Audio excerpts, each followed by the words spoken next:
right, everybody. Welcome on in to another episode of DCU Daily on Also Curious. I am back for what feels like the first time in a long time, but good to be back. And, well, if you guys don't know me, if you're a new subscriber, then, well, my name is Daniel, and I'm usually on the show, but it feels like the last little while. We've had John doing a fantastic job with things, and Liz and Bridget and Fiona stepping in, and there's a lot of new folks joining up the channel. We're on our path to 10K subscribers. Thank you so much for being a part of the journey. Today's news, well, we're going to compare the big thing on the thumbnail. We're going to try to figure out whether Fantastic Four is about to have a bigger opening than Superman. Where will Superman be at the end of this upcoming weekend? How well has it been doing leading up to what will be for Superman its third weekend at the box office? And then, of course, Fantastic Four coming into play. So we'll talk about that. Of course, we have some other news. Michael Jackson's biopic just got a new release date.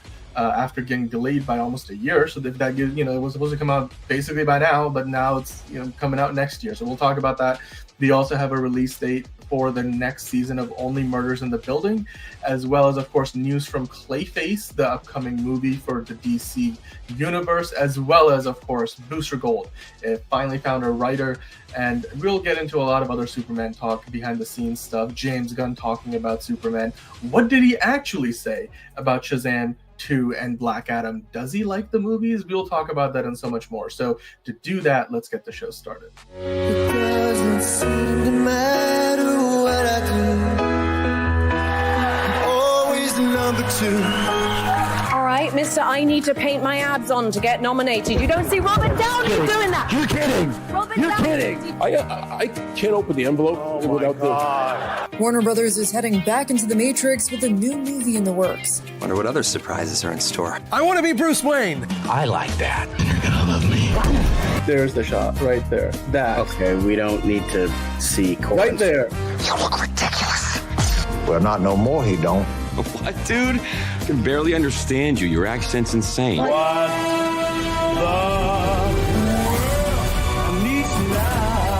Give me a hand up. Nope, I'm actually okay. Thank you very much. Oh, wow! Wow!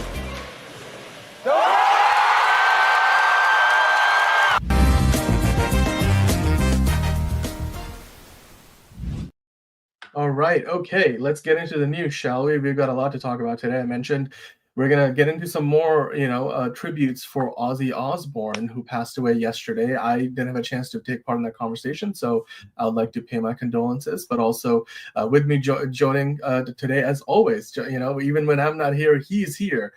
Welcome on in, John. How are you doing today? It's called Not Having a Life, Dan. Maybe you should check it out sometime. But I'm here. I have an ice cream. That's the snack for today. Is, well, outside of me is my ice cream. I also have a seltzer because I need to drink water. But hello, everyone. Don't do the fucking music. I'm too tired for that. I had a long day yesterday, so no, I'm good. Yeah, I know Tuesdays are like a long day because we have Tearless Tuesdays now. Which, I mean, hey, if you guys feel like that's something that's working for you, then let us know. Fiona wants to know, by the way, what type of ice cream is it that you're working on there, John? It is a Talenti gelato layers. Dude, okay. Fudge See, yes, that's the one that I get every time. Like, that's my go-to. I love the sea salt caramel, not the layers, but like this one, I like this more than the sea salt caramel layers. I like the fudge. Noted. You know what? I might go find that somewhere because that's a good weekend treat. So, but anyway, we have Hosea in the chat. We got Right Dude in the chat. What's up to everybody? And then as more of you guys trickle in, Hunter Iggy just joining in. What are your thoughts on WBD removing James Gunn's Superman movie from the Chinese market? Well, okay, so I'll save that comment for later in case you want to bring it up. But just to address what you're saying, Hunter Iggy, in its opening weekend, Superman did like 6.5 million in China. By the time the second weekend came around and went, it had only grossed like 8.59 million. So Superman at the Chinese box office, basically China just has positively rejected is the term that I saw in one of the Deadline articles recently, like the movie Superman, which, I mean, you could say it has to do with the anti-American sentiment around, the world, which not like everybody hates America, but I mean, yeah, there's more people out there who don't have a favorable opinion of America, and Superman is considered, a very American icon. So, and then when you look at some of the other movies, for example, F1 and what was the one, Mission Impossible, like these movies are doing great over there, but like Superman is just one of those movies that didn't click. But that doesn't mean, China hates DC. I mean, look, there's a reason why only James Gunn and Peter Safran showed up in the Chinese and at the Beijing stop on the Superman World Tour. They sent David Cornsweet and Rachel Brosnahan back east to New York, or actually back west. It's kind of weird because they were in LA, and then Gunn and Safran went across the date line to Beijing, like the international date line. So they went west and then eventually east, and then David Cornsweet and Rachel Brosnahan went from LA east to New York. So, but anyway, the point is, Aquaman did great there. I'm sure there'll be other movies that will do well in China. But good question. Thanks for bringing that in. I just, wanted to get that addressed early, but that's the reason why. I'm not surprised because it's not making much money. It's probably costing them more to keep it in theaters. Good on Warner Brothers. They're distributing F1. And also in China, any studio distributing movies has to partner as a rule of law with a local distributor, and then have to share profits, and studios make a smaller percentage relative to what they do everywhere else in terms of like how much of the cut do they get from every ticket bought at the box office. So it just probably didn't make sense for them to keep the movie in China. I mean, John, I don't know if you have anything else to add there, but that's pretty much the reasoning, I feel like. So. Yeah, I didn't really know it got pulled anyway, so that's kind of news to me. But yeah, it just seems like they prefer what's the word? They prefer garbage. They prefer garbage. They prefer like Jurassic World and Fast and Furious and Transformers movies. Yeah, China doesn't really know quality, so that's fine. There's also a lot of local movies, like the Chinese film industry is growing. So it's garbage. There you go. Hey, Josea's here saying he finally saw Superman yesterday. That's great, man, because you got 4 kids now, so we totally understand it took you that long to get back to the movie theater, man. It's like I hear you. I understand the struggle. It's not easy, but we hope that your family's doing well, and you're a newly minted father for the 4th time. So hope you are doing well there. And then Eugene, of course, hello Eugene in the chat. We'd love to hear from Hosea what he thought about the movie. Let us know. I'm just catching up on the chat here. Frankie's here. Hello, yo. We got Steven saying Dan is back. Yes, I am back. Thank you, Steven, and welcome back, Steven. You are here every day, so I'm glad that you've stuck around even when I wasn't around. Not that I'm the attraction of the show by any measure. John is the star. Hey, look, I'll always respond to your messages, Steven. And yeah, I missed you guys. I mean, I was in the chat every so often, so there you go. Jose saying relatable man, but LOL, but I loved it. Look, that's great. You know what? Your picture is the Superman logo. I hope you get a chance to go see this thing multiple times, because I hear that the movie gets better and better the more you see it. John will tell you that. Also curious than a Zack Snyder Superman movie. I don't know if Hunter what you're referring to in that comment, but I'll try to get to that later, or maybe you can clarify what you meant by that. Movie Spot is here. Good evening, all. Monumental Comics is here. I see both of you are wearing Clark Kent's today. I don't know if that's a reference to our glasses. He's one comment lower. Got it. Oh, glasses today. There we go. Yeah, we have this thing of like inability to see, so we kind of have to wear those. Yeah. I'm gonna work on contacts. I tried them once. They were irritating my eye. Anywho, hey, we got look who's back. Yeah, Seabass, I'm back. Sorry, I don't know if you meant that as a good thing or a bad thing, but for better or worse, I'm back. And speaking of being back, John, let's get back into the news, shall we? The first thing we're going to talk about, a little bit somber, kind of similar to yesterday. I actually kind of tuned into parts of the show yesterday, and I saw Liz was crying at one point. I don't think it was about Ozzy Osbourne. It was about, I'm forgetting the name of the other actor. It was Michael. He was on the Cosby Show, but like Liz clearly had a connection and felt really closely, for him. And it just felt like a weird, like Malcolm Jamal Warner passing away, and Ozzy Osbourne, and I mean Robin Williams, 76. What was it? 76. It would have been his 74th birthday, and it's just kind of funny. And then we ended the show yesterday talking about birthdays, right? Like it seemed like it was a weird full circle situation going on. But anyway, John, as you see here on the article, kind of starting out with more tributes, Alice Cooper, Elton John, Judas Priest, all paying tribute to Ozzy Osbourne. The whole world is mourning Ozzy tonight. Alice Cooper, in a statement, said he was and will continue to be a rock and roll legend hours after Osbourne died yesterday on Tuesday. Now, I also saw that, you know, the Rap posted this saying like there's a video. I mean, and I watched the video of Ozzy's, you know, last concert, his retirement concert with Black Sabbath, and then he was singing "Mama, I'm Coming Home," which "Mama" is a reference to his wife Sharon, leaving behind his wife and kids. And you can see people are crying at the concert, but now it's like got a whole different meaning. Yeah. Now that you've kind of sat with this news for a day, I mean, I was telling Fiona yesterday walking about in town that Ozzy Osbourne's you know, songs were like the very top of my playlist, like for the longest time. He's one of the most iconic, you know, heavy metal voices ever. Crazy Train is my favorite. I mean, I'm sure that's a lot of people's favorite, but it's one of those pieces of news. Like we hear celebrities passing away all the time, people in our lives. It's never a good feeling, but you see that and you hear that, and with a name like Ozzy Osbourne, you may not have never ever personally known him, but you felt like he was a part of, you know, your because family. without So, him, the music industry would not be where it is today without him. Yeah. So, you know, he left a lasting impact. That's honestly an understatement of understatements. What Ozzy has done, and what he did. I mean, a lot of people attribute the heavy metal genre to him. Obviously, there's like more steps to that of like how it came to be into like its own subgenre of rock and roll, but he is kind of the biggest pioneer, and people just essentially attribute that to him. So, yes.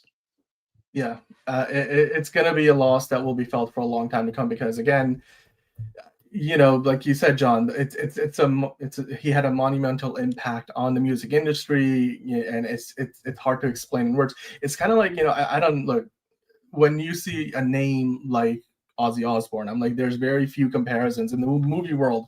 I don't know when there was the last.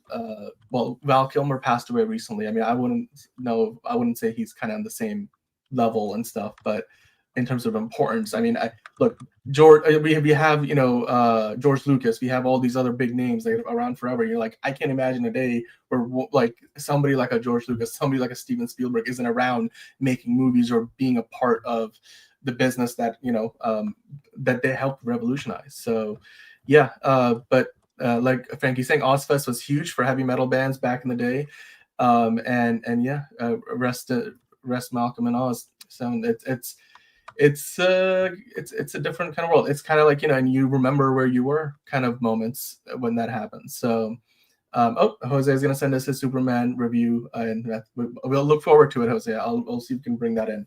But anyway, so the world mourns the loss of Ozzy Osbourne, and it's just kind of one of those poetic moments. You know, I wanted to bring this in because I wasn't on the show yesterday, but I'm a wrestling fan. I know some of you guys might be, some of you guys might not be, but like, there was the Ultimate Warrior from the 80s. Even if you're not a wrestling fan, you know who the Ultimate Warrior was. He was one of those, like, you know, the Hulk Hogan and those kind of characters.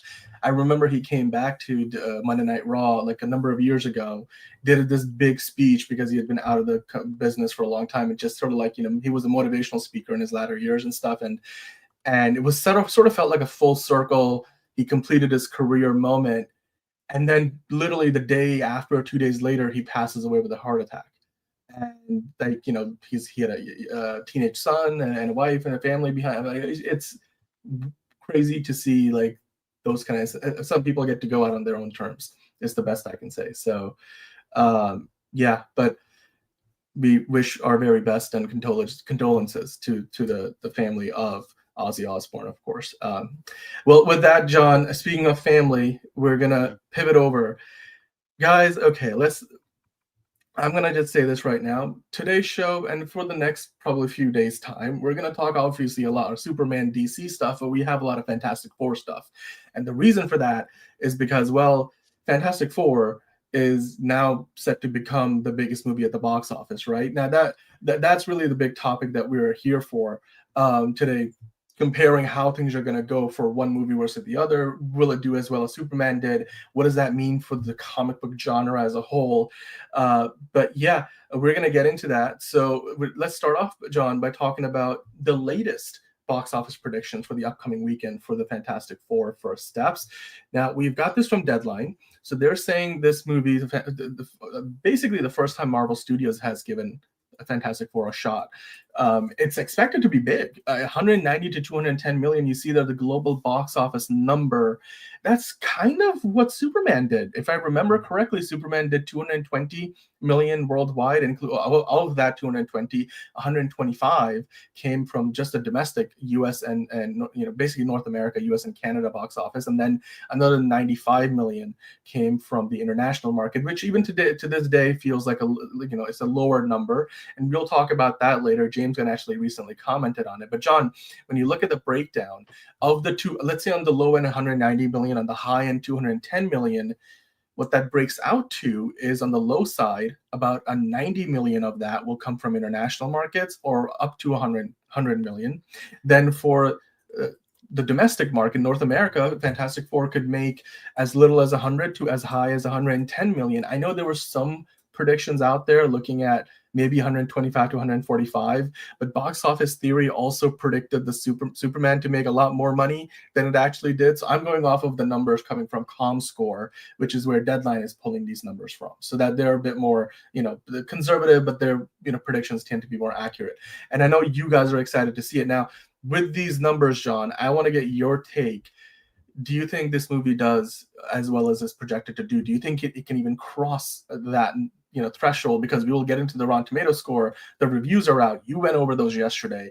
They're pretty good. Like there's some high praise out there for this movie. What are your thoughts on the projections? Do you think it hits 210? Does it have a shot at catching Superman's 220 million worldwide opening?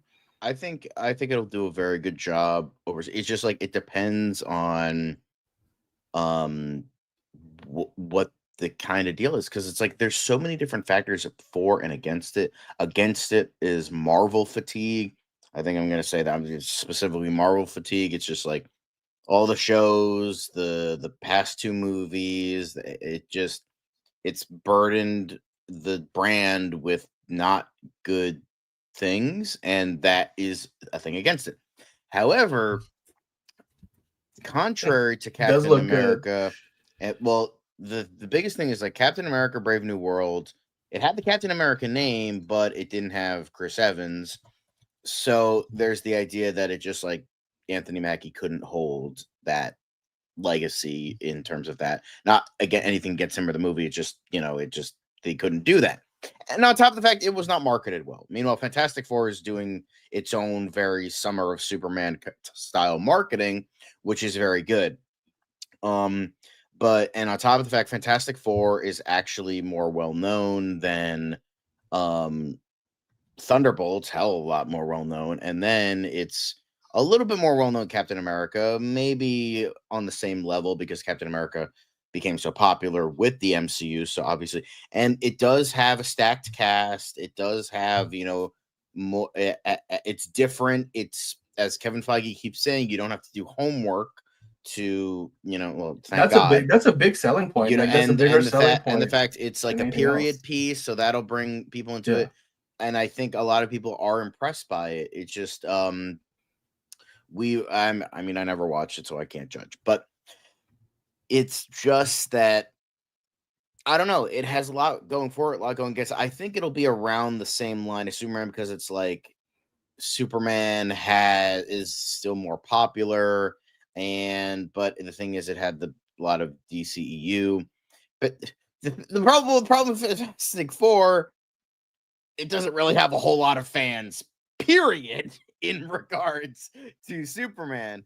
So I mean, it's not like they have divided fans, but the problem with the Fantastic Four is The last time they had a good movie, I mean, they've never had a positively like overall reviewed Rotten The Tomatoes only score good Fantastic Four movie is The movie. Incredibles. Like that's So, which we'll actually talk about that in a minute too. We're gonna cover all the angles today, but it's a different kind of issue. I mean, Superman and Fantastic Four and the media industry, they're calling it. They both have been distressed properties, basically, because they both needed to do some work to get back in the good graces of the general audience. Yeah, I don't know if Five Ash is still in the chat, but look, the trailers have been fun, and they've been putting out, I feel like, some of the best marketing just very close to the movie coming out, which for Marvel, I guess that works. I mean, they know that there's a certain audience that's always going to be there, so now they're just trying to, as Kevin Feige would say, plus their marketing. So yeah, and then James Gunn talking about Superman. We will get into that later, so I'll save that from you, Bass. We'll talk about that. But for example, Eugene is saying, I need to report that Thursday screenings will total at least 25 million after positive reviews. So with that, let's kind of keep the ball rolling here, because the article in comicbook.com, they sort of give us even more of a breakdown. I mean, they take the numbers from Deadline and largely kind of build on it. But really, what they're talking about here is the fact that with this opening, with 190 to 210 million, what we have a shot with Fantastic Four is this movie could do better than Captain America Brave New World. And it wasn't even that was not a very good movie, but it made 192 million globally in its opening weekend, because it had, the last three Captain America movies were so good. But obviously, after that, it finished at like 400 something million. Basically, Superman is just past Captain America 4 at the box office. Its entirety of Captain America's run. So I do believe this, will give Marvel the biggest and best opening of the year for them. By their standards, it's still, not the best, especially domestically. 110 million for an opening weekend for a Marvel movie feels low compared to their heyday. But if you go off of the projections, it's looking like Superman will potentially end up winning the opening weekend battle. As far as overall numbers, I don't know if either movie is going to make $1 billion right now. But like Eugene is saying, 25 millions after, with previews and around with positive reviews.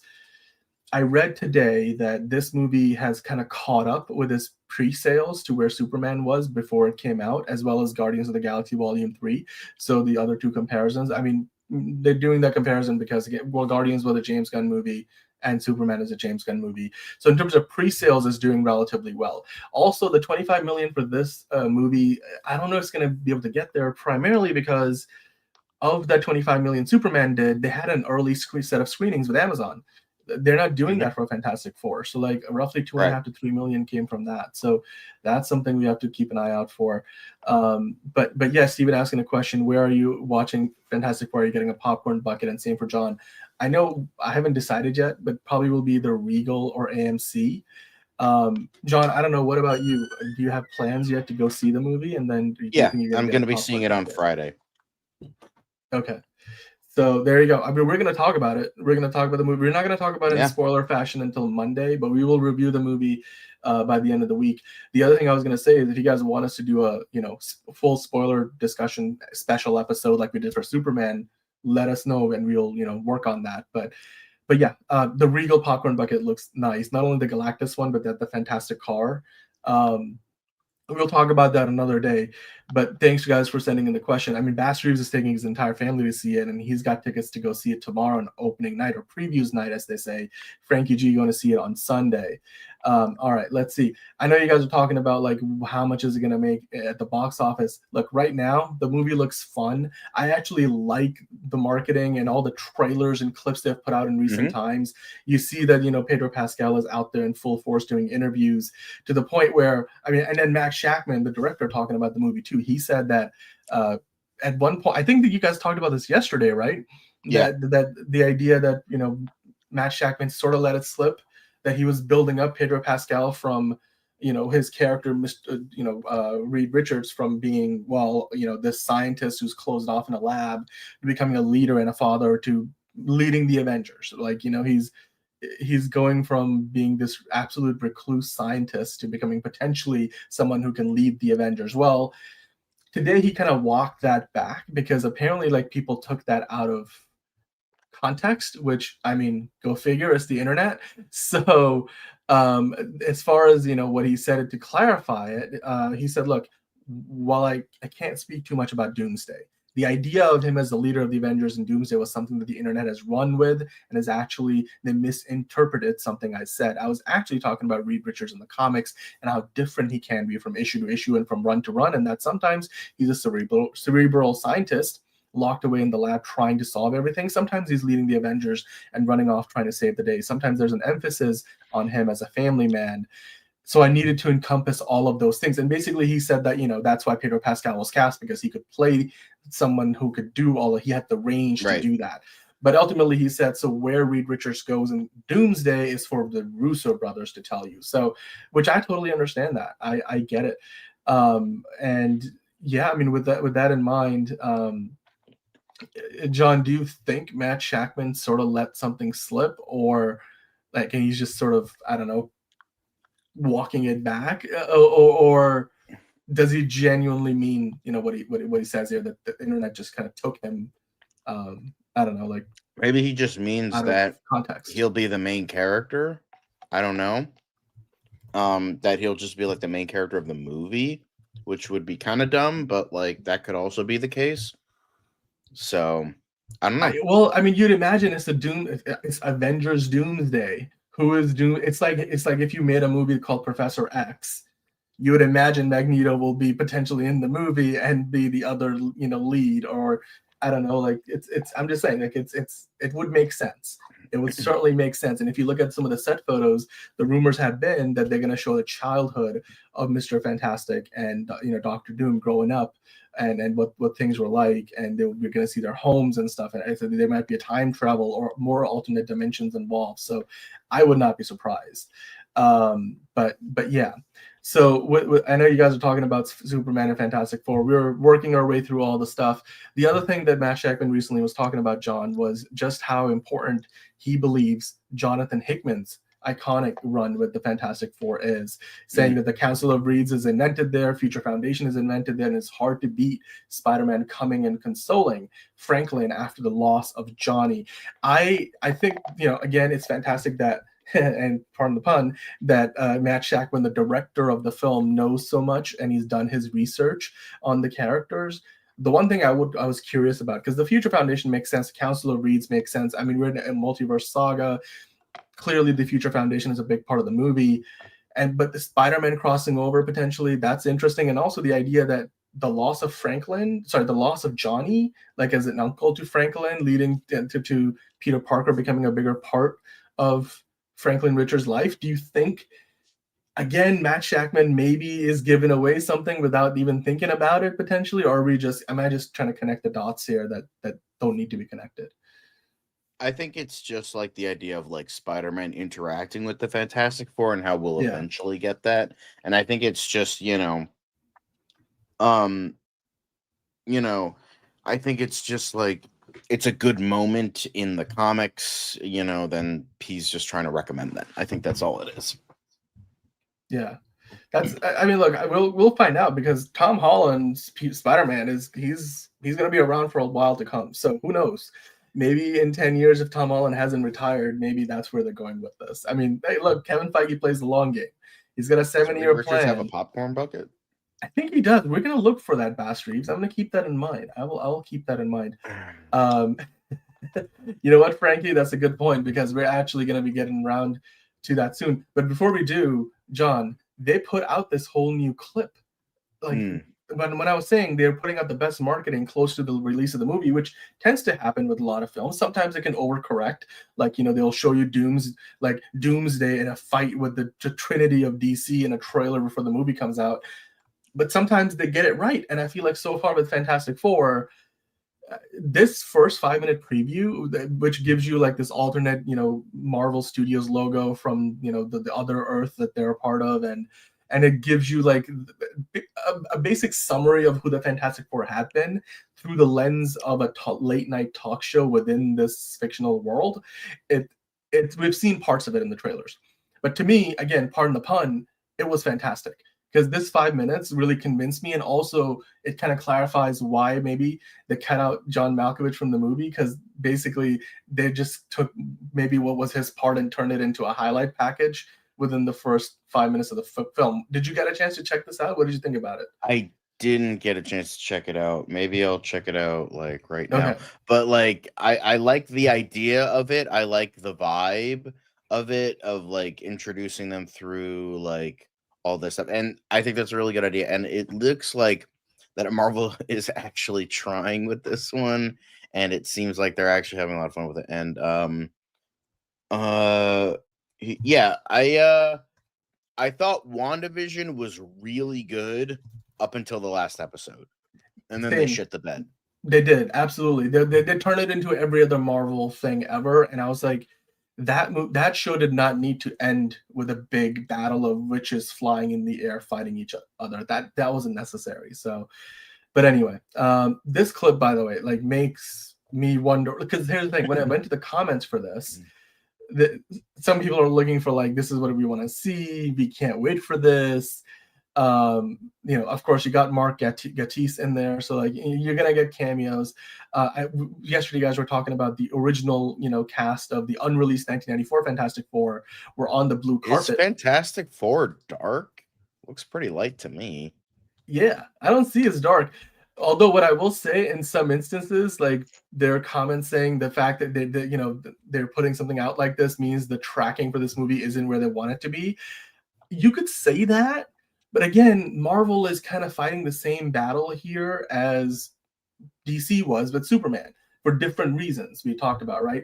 The reason is that the property isn't, as well respected in general superhero world, because the last few movies have all sucked to the point where the first one was unreleased.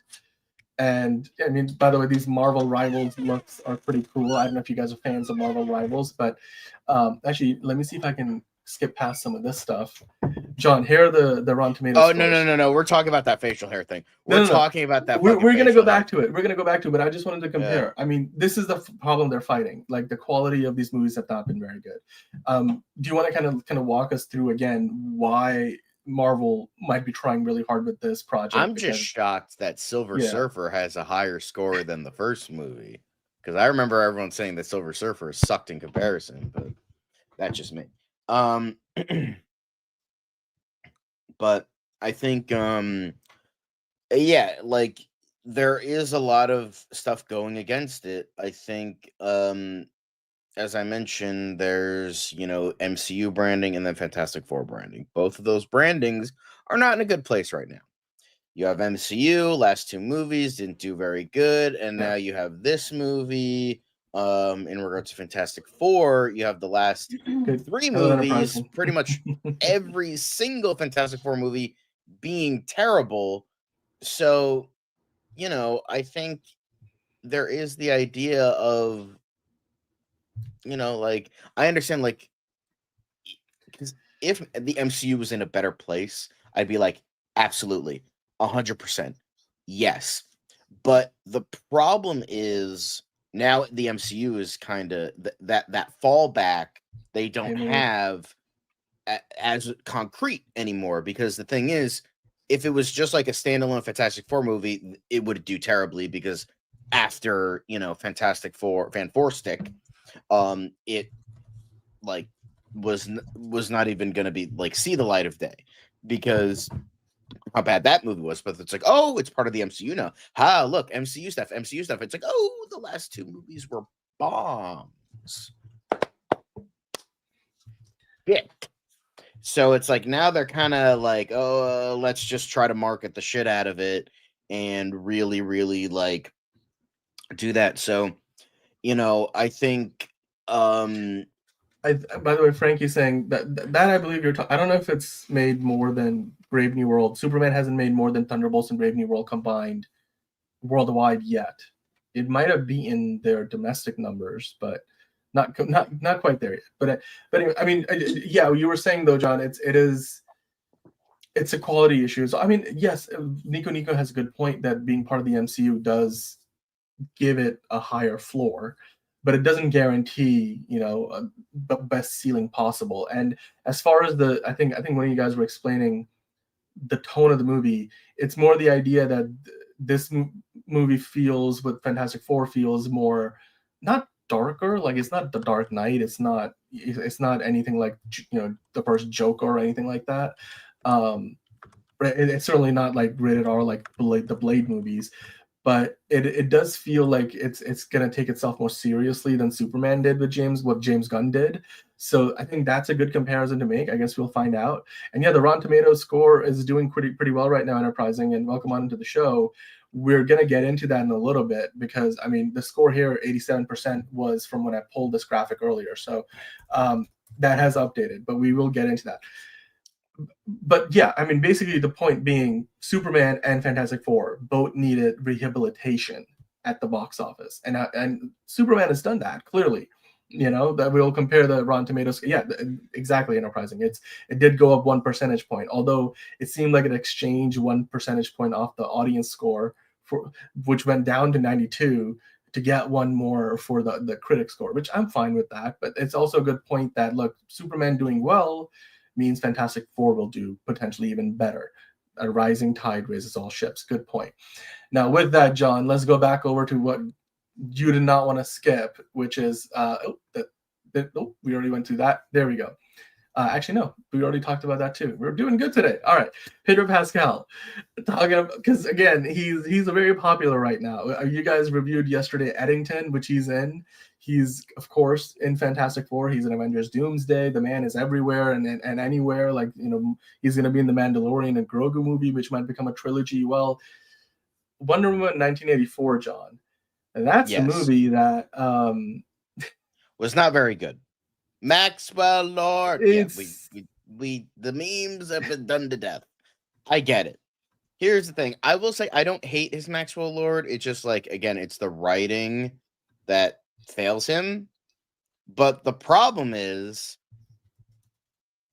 why does this man hate to fucking shave so much? Like, I don't get it. Like, here, like, outside of like the pudginess a little bit, which they did for a very specific reason, and we know why, but I feel like, just like, imagine like Maxwell Lord, like, just like a little bit more toned down. That would have been perfect for Reed Richards. Honestly, there would have been a hint more believability in that performance than, and I mean in Reed Richards, not Maxwell Lord. Yeah, but the thing is, it looks good on me, and I'm not an actor trying to do different projects and trying to like steep into the role. That's the thing. Yeah, well, I actually do shave. I shave my head, first off. And second, I'm not an actor that's trying to, transform myself for different roles and movies and shows like Pedro Pascal is doing. And the thing is, when I see him, even though he can transform in terms of an acting ability, his mannerisms, his cadence, his, ability, even though he can transform that very well, as we've seen in the past many times, when I look at him, I just see Pedro Pascal, because he looks the same in every fucking movie. At least here, he transformed himself, tried to, the makeup did, and he looked like you barely recognize him. Because guess what? He shaved. They put some prosthetics on him. They gave him a wig. He looks different. He doesn't look like Pedro Pascal. He looks like, scummy Maxwell Lord that's trying to do a bad Donald Trump impression. But, it's like, that works about it. That's what makes it work. And it's just like, how much better would his Reed Richards look if it was more designed for the times where it takes place in the 60s, and he has that clean cut Cary Grant look. And it's just like, I don't get why he's just like so like.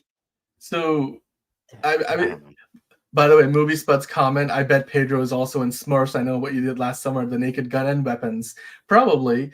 What was that movie that he showed up in? It was just random, this little indie film last year. He was like, had a cameo, and I forget. I think we reviewed it on the show. Actually, fun fact, Movie Spud, Pedro Pascal was supposed to be in Weapons, but he bowed out to do Fantastic Four, and he got replaced by Fun fact, which is ironic because Julie Garner is in Weapons in a major role, and she's also in Fantastic Four. So go figure with that one. I guess it because Pedro's doing a bunch of other stuff too, like the Mandalorian movie. So anyway, life is good. Now, I'm not saying Reed doesn't have a beard in the. That's not. Do people like listen to me when I talk? The whole thing is that it takes place in the 60s. Guys in the thing is, for the times, I mean, was it totally out of nowhere for guys to have beards in the 60s? Yeah. No. Of course, guys had beards and mainly mustaches in terms of facial hair in the 60s. But for the most part, they had a clean cut look. Unless you were like more like considered like a quote unquote blue collar worker, like a fisherman or like a garbage man or a construction worker, you maybe had a beard. But like for the clean cut, like scientist, regal, like top tier kind of white collar kind of job that he has, he would be clean cut. He wouldn't have like a dingy mustache and 5 o'clock shadow. He would have a nice clean cut. We did talk about the Thing's beard. I'm sure we'll be talking about it next week when the movie's out. Anyway, but what I will say, look, here's the quote from him in the article. He was talking to the Lad Bible, which we have variety. So anyway, the original interview is in Lad Bible. So I don't know if you guys follow that outlet. Every once in a while, I'll see a video come across, but he was being asked about it, and he was like, "Look, I grow such shit facial hair, but if I were able to shave it all off," Pedro said, I really look very awful. Strongly disagree with a clean-shaven me. And then he said, look, I was so appalled by the way I look in Wonder Woman 1984. I love the movie, but I was so appalled by the way that I looked that I never have gone back unless it were completely necessary. And what he said here was, look, while they kind of asked him to look, go with the look that they had in mind, the director did, Patty Jenkins, for the Wonder Woman 1984, it was a much more collaborative decision with Marvel and the Reed Richards look, and they decided the mustache would stay, which actually I think more so ties into, what we were talking about yesterday. Liz and yourself, you were talking about how Kevin Feige likes to make this a collaboration, like the way he does things. And he's like, this is the Marvel method versus how DC, I guess, like what James Gunn saying, we write a script, we make sure the script is good, and then we commit to a release date and stuff. And we are a very, auteur friendly, which is implied, but James Gunn is basically saying a director friendly studio, which is what Warner Brothers has always been. So it's an extension of that. Whereas with Kevin Feige and Marvel, they're going to switch things around. They're going to listen to the actors. They're going to figure that out. And the mustache, I suppose, is one of those things.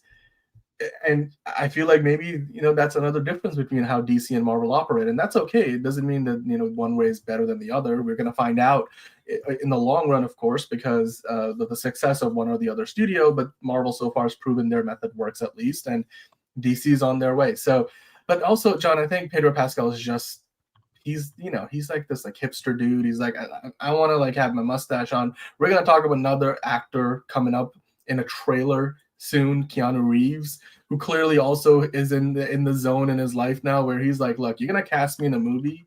I ain't shaving my face. I ain't cutting my hair. You got me, how you got me, and you're going to have to work with that. So, but anyway, I think we've kind of beat this drum a little bit to the max. But speaking of beating the drum to the max, John, I know you've always compared how The Incredibles was sort of like a backdoor pilot to a Fantastic Four movie because Brett Ratner couldn't actually do a live action Fantastic Four, so he just we got to direct the Pixar movie. Did I say Brett Ratner? What's the other? I'm confusing the two. Brad Bird. Brad Bird. I am sorry I offended you. Make that mistake. Brett Ratner's a piece of shit, and he's not very good. You know what director. It is? No, I'm sorry. For whatever reason, I do sometimes confuse. There's a mind fuck in my mind where I say Brett Ratner instead of Brad Bird. But anyway, Brad Bird famously directed The Incredibles. If I can ever live that flub down. But anyway, so Pedro Pascal recently asked, like, do you think the Fantastic Four would beat the Incredibles in a fight? And he was like, I would never, but the last girl ever, she would beat me, which, I mean, Pedro is daddy, so I guess that would add up. I don't know, John, what do you think? That is very much correct, Hosea. I will say I have seen more Pedro hate online in recent memory, very recently, because now there's like the whole thing with like Pedro's anxiety that's like, oh, he's being a creep, and it's just like, oh, okay. Well, actually, that came out when they were doing the Comic-Con stuff, and that was like why Vanessa Kirby was holding his hand, because it helps him sort of level with anxiety, you know, but then anxiety, it, like people jumped on that, like, oh, he's being a creep, and it's like, okay. Until like shit comes out that's like Brett Ratner, callback levels of creepiness, then I'll just give him the benefit of the doubt that he has anxiety and whatever. I'm sorry I offended Frankie and John. I will never bring Brett's name into the conversation again. Brad Bird, superior filmmaker. Anyway, but yes, I 22. also agree with this because Mrs. Incredible, aka Elastigirl, is she's the goat, and I'm not just talking her dump truck ass, but like just you know, she's it's just like, you know, she's like when she's like she has like kids. Well, to be fair, he soon has kids to worry about, but like, yeah, Elastigirl, she's the goat. I will say, I mean, in terms of anybody, like in terms of like elasticity powers, Plastic Man could also 100% beat the fucking shit out of Mr. Fantastic, because Mr. Fantastic doesn't really have like the shape shifting capabilities that Plastic Man has. So, you know, That's he's true. like Yeah. he's also pretty goated. I would say like he's on the same level as like Elongated Man. Like they're both brilliant. They both only like are kind of stretchy, and like that's kind of it. But yeah, in terms of like power dynamic, Mr. Fantastic in terms of elasticity is probably at the bottom. But he does have a strong mind, which is like where that's coming from. So Yep. No, that's the thing about Mr. Fantastic. He's a multi-talented individual, as are every member of the Fantastic Four and the Incredibles, which we're getting a third movie from. Brad Bird writing, producing, not directing. Anyway, I almost slipped there again, but anyway, John. Speaking of the Fantastic Four, we know Joseph Quinn, which, by the way, if you watch more of the footage, the clips, the latest trailers, Joseph Quinn feels like he might become a quintessential, version of the Human Torch. And well, in the comics, as I was mentioning earlier, how Matt Shackman already knows, there's a story where Johnny eventually dies, and then Peter Parker kind of steps in as sort of like an uncle to Franklin, but Franklin Richards, that is. But so far, at least for this movie, we know Johnny is not going anywhere, at least not that we are aware of. So Joseph Quinn seems to also be of the same mindset, because we know he's going to be a part of the upcoming Avengers movies, and he's hoping to cross over with Tom Holland's Spider-Man, saying he's our best ever Spider-Man. Of course, in the comics, we know the two are friends. Let's not get crazy here. Quintessential, that's a word, figure drawing. That's that is, I don't know about that. Lord have mercy. Motherfucker took 3 movies to actually fucking feel like Spider-Man. Yeah, really good Spider-Man there.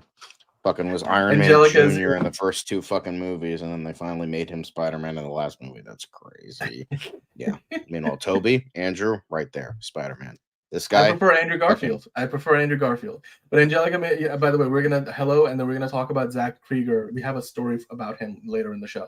But welcome on into the show. Anyway, John, would you like to see finally a live-action Human Torch Spider-Man crossover? Because we never got that back in the day. Because obviously Sony had Spider-Man, still does, although they share with Marvel. But they had Fox with the Fantastic Four characters. Now, with the way things are, do you think Human Torch will cross? It's only a matter of time that he crosses paths with Spider-Man, at least in maybe Secret Wars, if not Doomsday. Would you like to see that? And I would love to see that. Considering that my most favorite part about this movie that we've seen so far with the trailers and clips is the dynamic between Human Torch and the Thing. So, I think that will be even better with Tom Holland and Joseph Quinn as their respective characters. So that's the thing that gets me going. Like, even though I really don't like what they did with Johnny's character by removing all of the like bad qualities and like, not having him grow or learn and to not be those qualities, I don't like that. But I think Joseph Quinn is a talented enough actor that they can make it work. You're talking about that for this movie? Because I feel like we haven't seen the movie. Or you're talking about the Chris Evans. No. I'm talking about this. Like, because they said way back when that they're like, oh, we're not going to make him like this sexist prick. And it's like, Why not?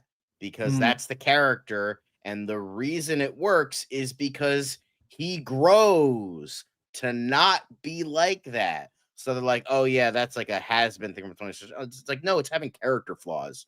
I know, crazy, right? But I don't like that fact Well, that they got rid of that aspect, I feel especially in like the 60s where it could have kind of worked with the character being sexist, but like, I maybe not like him, just like kind of it's being more of like a yeah. misogynist. Like, I get why they would get rid of it, but like at the same time, it's like it gave him character flaws that he needed to overcome. Same the whole thing with like Sokka in fucking Avatar: The Last Airbender, where they're like he was a prick, and then he saw how powerful women can be, and he's like, oh shit, okay, I'm being an asshole, and then he grew from that and became better because he had flaws to overcome, and he was a great character because of it. I So, mean, but he like Jose is saying, the reviews are out, right? Like, I mean, without spoilers, but even from some of the recent promotional stuff, he's still a bit of a womanizer, so they didn't quite, sanitize the character all the way. So I'm okay with that. We'll that's what I see. hope for. Yeah, we'll see. Because again, yeah, we do want him to have an arc. Hopefully he doesn't get the Quicksilver treatment from Avengers: Age of Ultron at some point, which I don't know why, but I feel like if they're gonna go in the direction of a Johnny Storm eventually not being around anymore for Baby Franklin. But anyway, I'm probably jumping like years ahead. They probably don't even have that in their 7-year plan right now. But yeah, we were talking about earlier the comparison of the Rotten Tomato scores. Well, okay, so we compared the box office potential because opening weekend, if you guys are coming in a bit late, it looks like Fantastic Four is set to do somewhere between 190 million to 210 million worldwide. Domestically, of that, potentially 190 to 210 million, they're set to make around 90 to 100 million, and the rest of it is going to be international. So a pretty even split. And with Superman, it came in at 220 million worldwide, and then it also of that split made 125 domestic, 95 world, internationally. So it looks like if they go in line with those predictions, then Fantastic Four will come in a little bit under where Superman was at the box office on opening weekend, at least. Final tally, we'll wait and see. I don't think either movie at this point reaches $1 billion. Superman's on its way to 700 million, people are saying, based on where it's at now. Getting closer to 450 is probably will get past 450. Most likely we'll get past 450 at the end of this third weekend, and then we'll see how far Fantastic Four goes. But John, we do have a bit more to talk about in terms of the Rotten Tomato scores, right? So in this comicbookmovie.com article, they talked about how, at least right now, where things stand, Fantastic Four has a better Rotten Tomato score. But if you remember, because right now the Fantastic Four score is sitting in the high 80s. Let me see if I can go over here and find out what the current number is. 88% with 163 reviews. I believe when Superman debuted with like 80 something reviews or 40 reviews, it was in the 90s. Then even with the 163 reviews, it was like somewhere in the high 80s. So far, Fantastic Four and Superman are following the same trend. And again, the key number here is, because there is no popcorn meter yet, because we don't have officially verified ratings from audience members for Fantastic Four. Those are going to be coming in tomorrow, most likely. It was starting to, and then as we get to the weekend, they're going to get to the point where they're going to have enough people to give you a score, because they don't just give it to you when they only have like 50 people reporting. So, but anyway, as far as the critics go, 163 critic reviews. If I click into it like you usually do, John, it gives us a bit of a breakdown. It's certified fresh because 163 is enough. I think they hit that threshold even well before it got to 163. Of that 163, 143 are fresh reviews, only 20 Rotten reviews.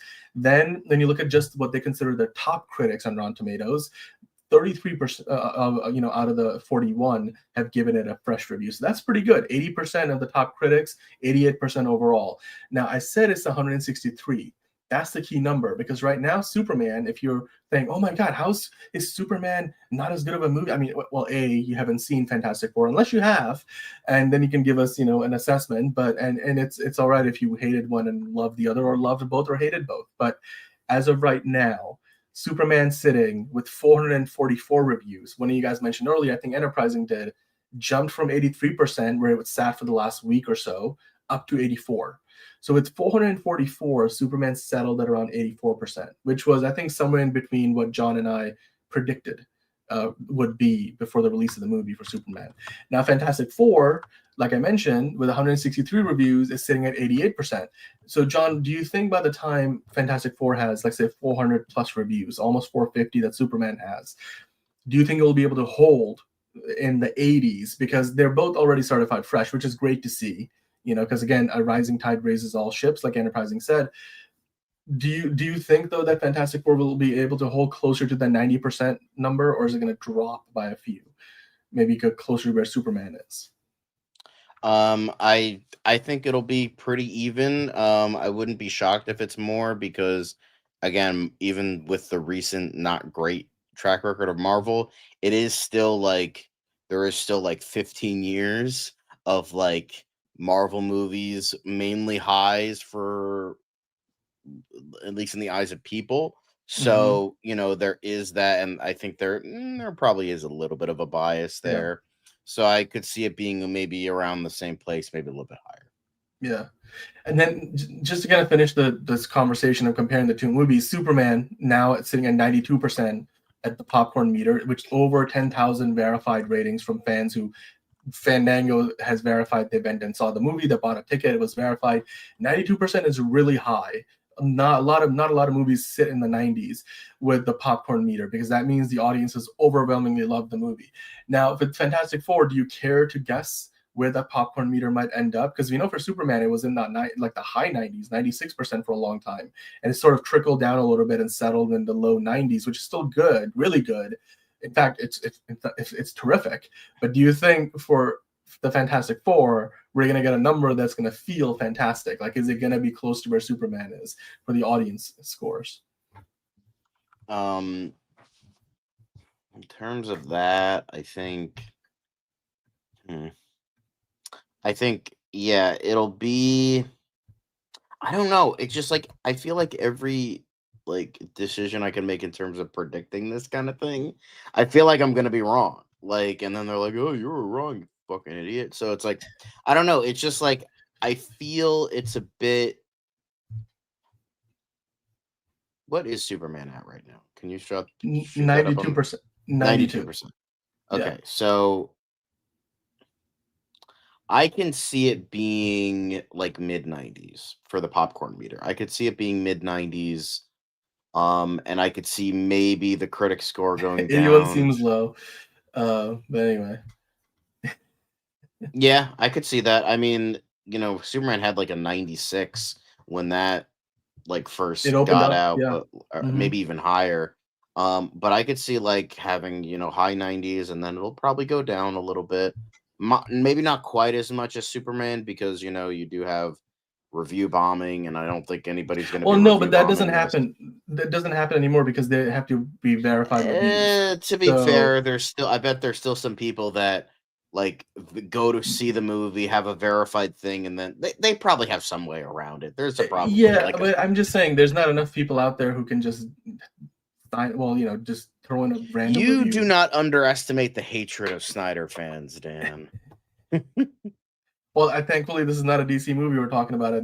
Yeah, but that's exactly what I'm saying. There's not going to be review bombing, so. Yeah, but also The Dark Knight came at a time when they didn't have verified audience ratings, so it was a different era too. But I mean, it's hard to compare movies when they're like more than 10 years apart, because the world changes in that time. Now, speaking of the Fantastic Four, John, I do have something special here for you, because we're going to be moving on to Superman in a second. But before we do, Liz sent something in that I wanted to share here. And I thought it was something that she said was a special treat for John, based on, I don't know, you guys had a conversation on the show yesterday. Liz probably promised something. Well, here is what she promised. And she sent me a video. She said, play it on this show for when John is talking about Fantastic Four. So here we are, I guess, when we are talking about Fantastic Four. Hey, gang.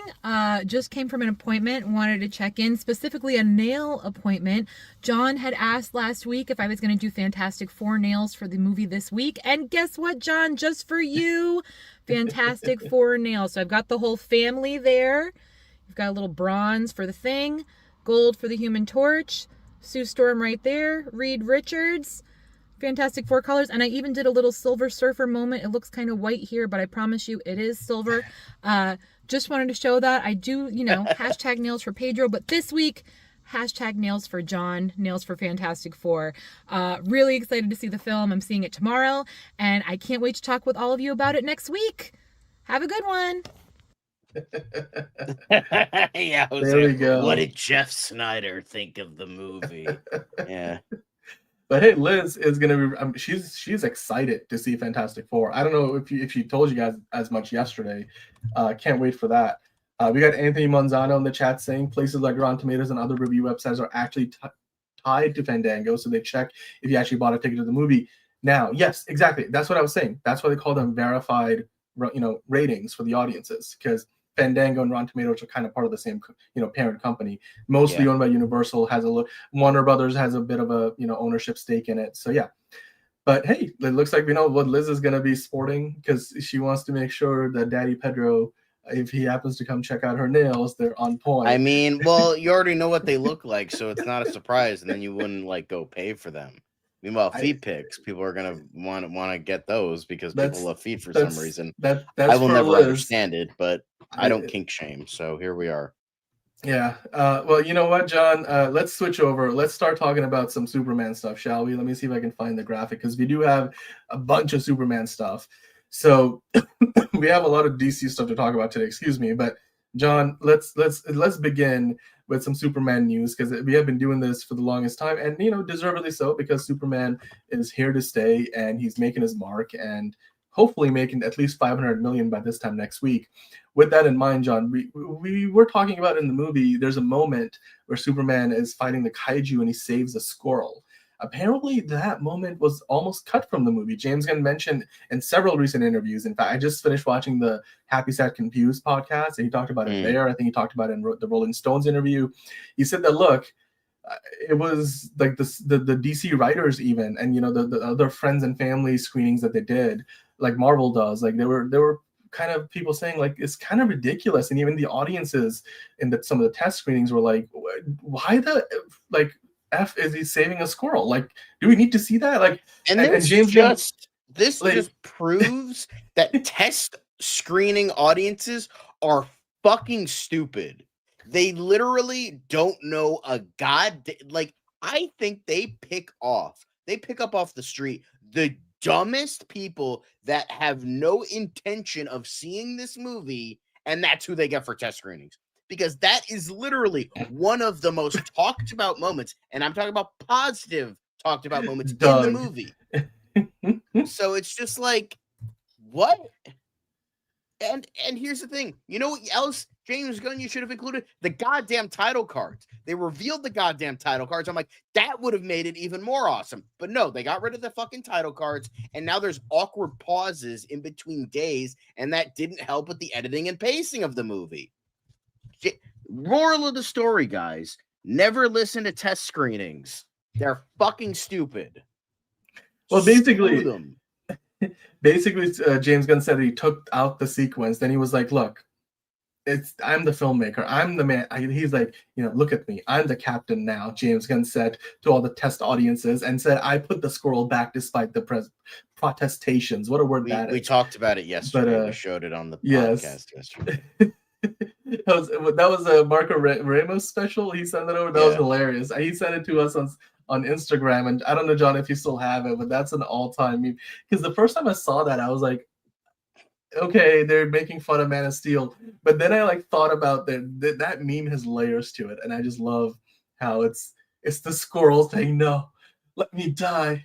And anyway, sorry, as a fan of Man of Steel, I really love that meme.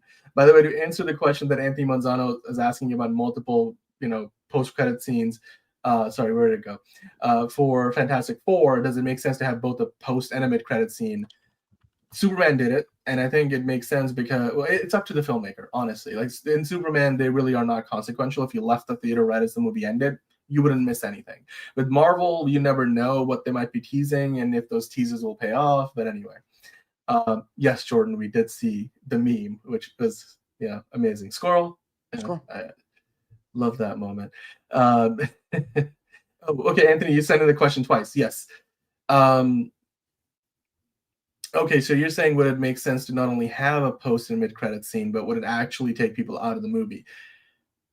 Well, the movie's over, so I don't know if it matters. People have already made their minds up on if they like that or not by the time the credits roll. So I think it depends on the filmmaker and how consequential those scenes are. I think much like DC and James Gunn's approach so far, Marvel's going back to making these scenes like these little bits of extra content rather than being actually consequential, because I think they got tired of not being able to pay off every buildup that they have done. But anyway, amen, John. Test audiences are dumb. Thank you, James, for keeping the squirrel rescue in movie. Spud says, yeah, I agree. And then, and you look, Jordan, I agree with you. The meme, the squirrel meme, it's probably one of my favorite memes on the internet right now. Even as a Man of Steel fan, I can appreciate the humor, and I'll defend that moment in the movie Man of Steel as it works in that movie because there's a reason for it. But still, just because there's a reason for it doesn't make it good. That's your opinion. That's your opinion, John. I'm just saying, when Pa Kent dies in that movie, if you're watching the movie with the story logic of that film, I get it. I get it, because it's more about, like, you know, how scared he is that his son is going to, like you said the other day, like, you know, he was scared shitless that his son was going to get experimented on as this alien. But anyway, still love the meme. Love the meme. Why do studios do test screenings? It seems like the people who they bring in don't even plan to watch the movie. It seems like a waste of money. That's not necessarily true.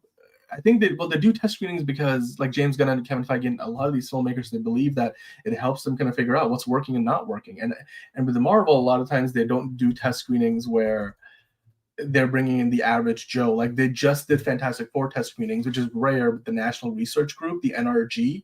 So they go in and bring in a particular set of audiences that, you know, represent the demographic the movie's aimed at.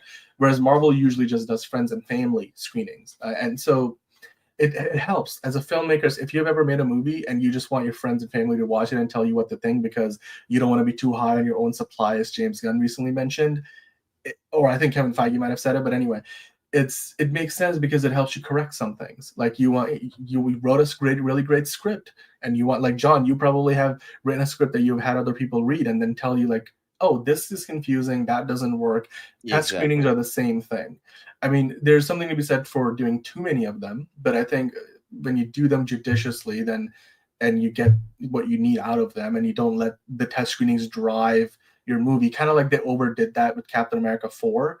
But with Superman so far, it seems like they got things right, and James Gunn ultimately made some decisions where he was like, F the test screenings, I'm going to do what I want to do and put the squirrel scene back in. As long as you're doing that and that's your approach, that's fine. I'm okay with that. By the way, hello, when you Marco. have the power, do whatever the hell you want. Exactly. By the way, the last post-credit scene, Hosea, for Superman was amazing. Such a jerk. I'm such a jerk sometimes, and he just walks away, and I'm just like, this is, because you know what? To me, it was only then, I feel like, in a lot of ways, where it completely clicked that this is the Superman we're getting now, right? Which is, it's not even 180 degrees. It's like 720 degrees away from the Man of Steel, Henry Cavill Superman, which is fine. Like, it doesn't mean one is better than the other or whatever. Like, they're two different versions. But anyway, John, let's keep going here. We got more Superman stuff to talk about. Also, Jose, I don't think we're going to get a director's cut for Superman, considering, you know, we got, like, director's cuts for, like, half of the DCEU movie. Well, not half, but, like, I think that's equated with Zack Snyder, and they don't want to, like, bring that baggage back into here. So, yeah. Yeah, exactly. Zack Snyder is known for doing director's cuts because famously he's like Peter Jackson. He wants every movie to be 4 hours long, and he doesn't like it when studios want to cut it down. But the difference between Peter Jackson and Zack fucking Snyder is Peter Jackson actually fucking warrants the goddamn fucking runtime and actually makes it work. Except King Kong, but we don't talk about that. Yeah. Anyway. Yeah, the 70 sequence. Jordan, but look, here's the thing. James Gunn is the man in charge here, right? This is the one thing about Superman. He's making the decisions.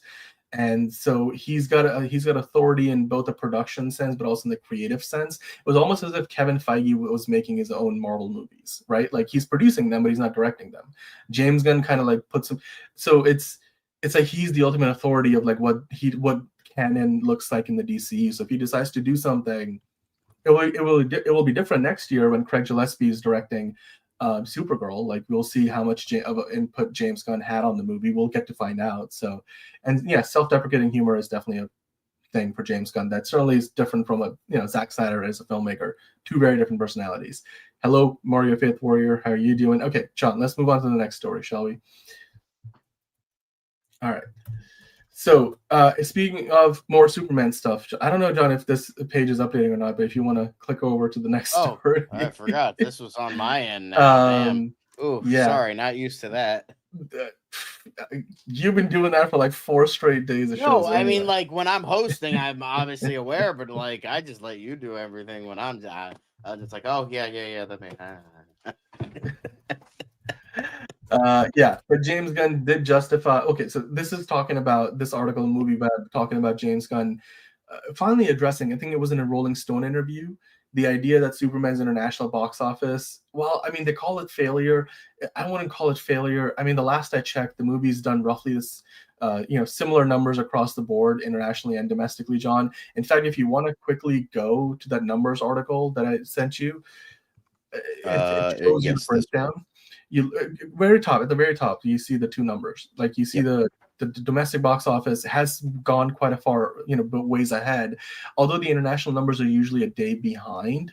Like, so for all we know right now, the international box office might be over 200, but it's just not reported yet. So we'll see where things are at the end, of Superman's run. But 253 million domestic, roughly 173 internationally.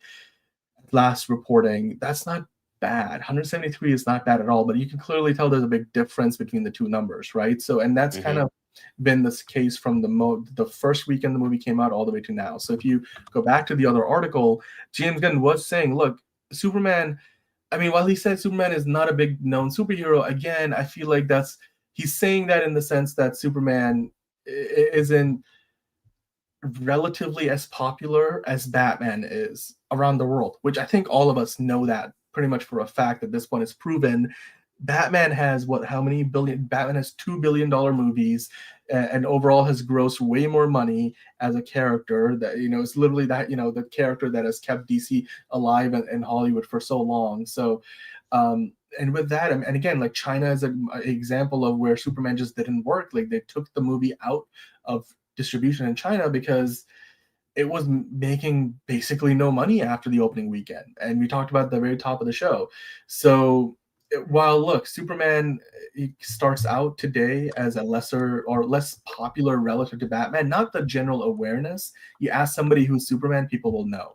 But it's more about will they turn out to see a Superman movie. Now, John, if you scroll down on this article, James Gunn did kind of, expand on his comment, and so it kind of gives us more of a reason for why he believes Superman isn't doing as well, beyond just being maybe less popular than Batman, which again is a high bar because Batman and Spider-Man are really popular. If you go back to the same article and scroll down, I think there's a quote from James.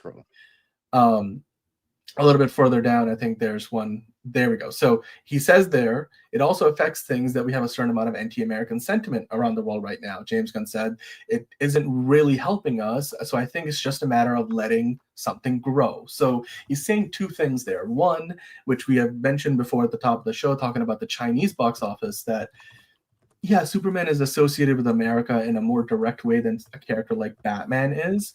So it makes sense that, in a time when not everybody, I mean, not that it's anything new, but it's particularly true these days that there's more of an anti-American sentiment around the world for many of the reasons you guys are probably aware of. And that has an effect on, a movie about a character that literally goes by truth, justice, and the American way a lot. In fact, they haven't quite completely retired that, verbiage. That might be making a comeback in a different kind of context. We'll talk about that a little bit later in the show, or at least in a temporary sense. Nowadays you hear a lot about, truth, justice, and a better tomorrow, but people think Superman, they think America, right? So even though in the movie here in Man of Steel, they question the idea of whether Superman just belongs to America as a figurehead that is American purely, or is he just there for all of humanity, which I think all of us will agree Superman represents, the world, not just America. But anyway, John, do you think James Gunn is on the money here, talking about the fact that, look, it's probably a number of different things that's causing the international box office to not be as good? And when he says letting something grow, I think he's talking about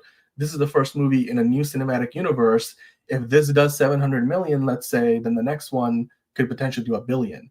Do you agree with James Gunn's reasoning there?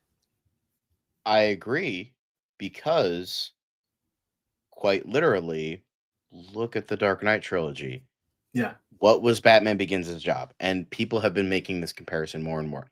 It was to get goodwill back towards the Batman brand after WB Beyond fucked it with Batman and Robin. I know we ironically love the movie nowadays, but at the time that destroyed Batman's credibility.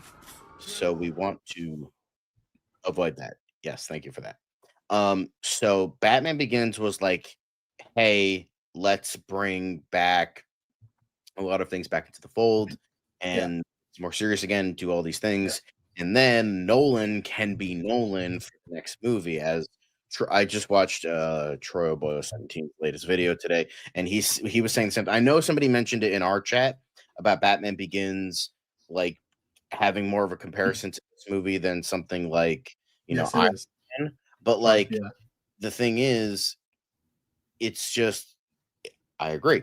And James Gunn said that, and of course that's like a weak point or something because insert bullshit reason here because certain people in this chat love to troll. But in terms of the comparison, I think Superman is like Batman Begins. It just needed to bring goodwill back, and so because of that, James Gunn, you could make the argument he played it safe, but having I guess not a lot of James Gunn isms throughout his like movie, with the exception of like Justice Gang, that's like where he could kind of do his thing.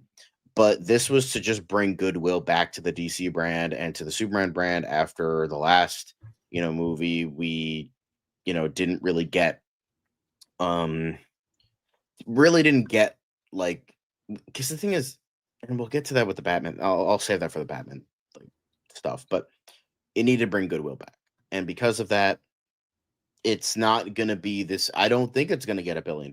I genuinely don't believe, I don't believe that because of too much going against it. As I said, would I like to reach that point? Absolutely. But I don't think it will. And I think this is just, it needed to be a movie that people liked. And that's why WB said, as long as it reaches 500 million, we're okay. And it's gonna do that like by the end of this weekend, man. It might get there in the next before we get to the weekend, quite frankly.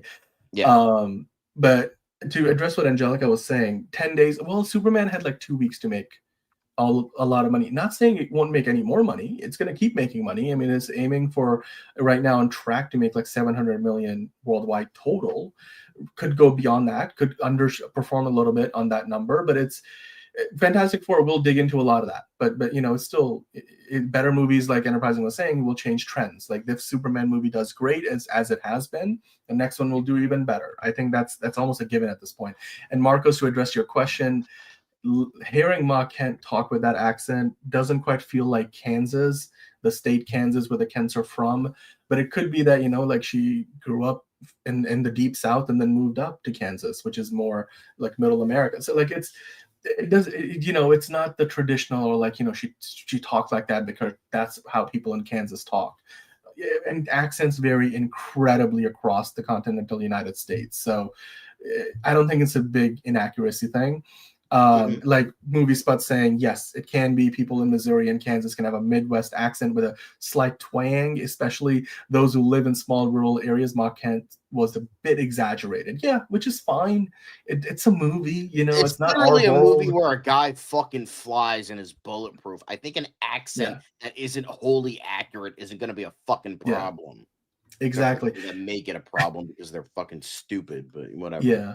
By the way, Hosea saying, look, maybe take into account that people might do a double feature for Superman and Fantastic Four this weekend. I really hope they do. I think that would be great. That would be great, Hosea. That would be fantastic and terrific. Just saying. Like, super fantastic. The accent, they sound like dumbass rednecks. It's like, bro, this is about a guy from space that's like shoots lasers out of his eyes. You really hung up on a fucking accent? Yeah. Then I know who you are. Just, I'm just saying, it's just a bit ridiculous. Honestly, I love Ma Kent's accent. The first time I heard that in the movie, in the trailers, like, clean your boots, I'll get them for you. I'm like, oh, yes.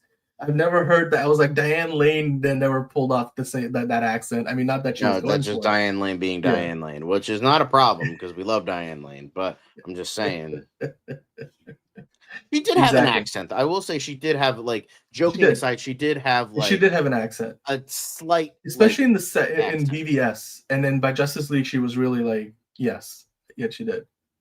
Was that in Justice League when she was or was not played by Martian Manhunter?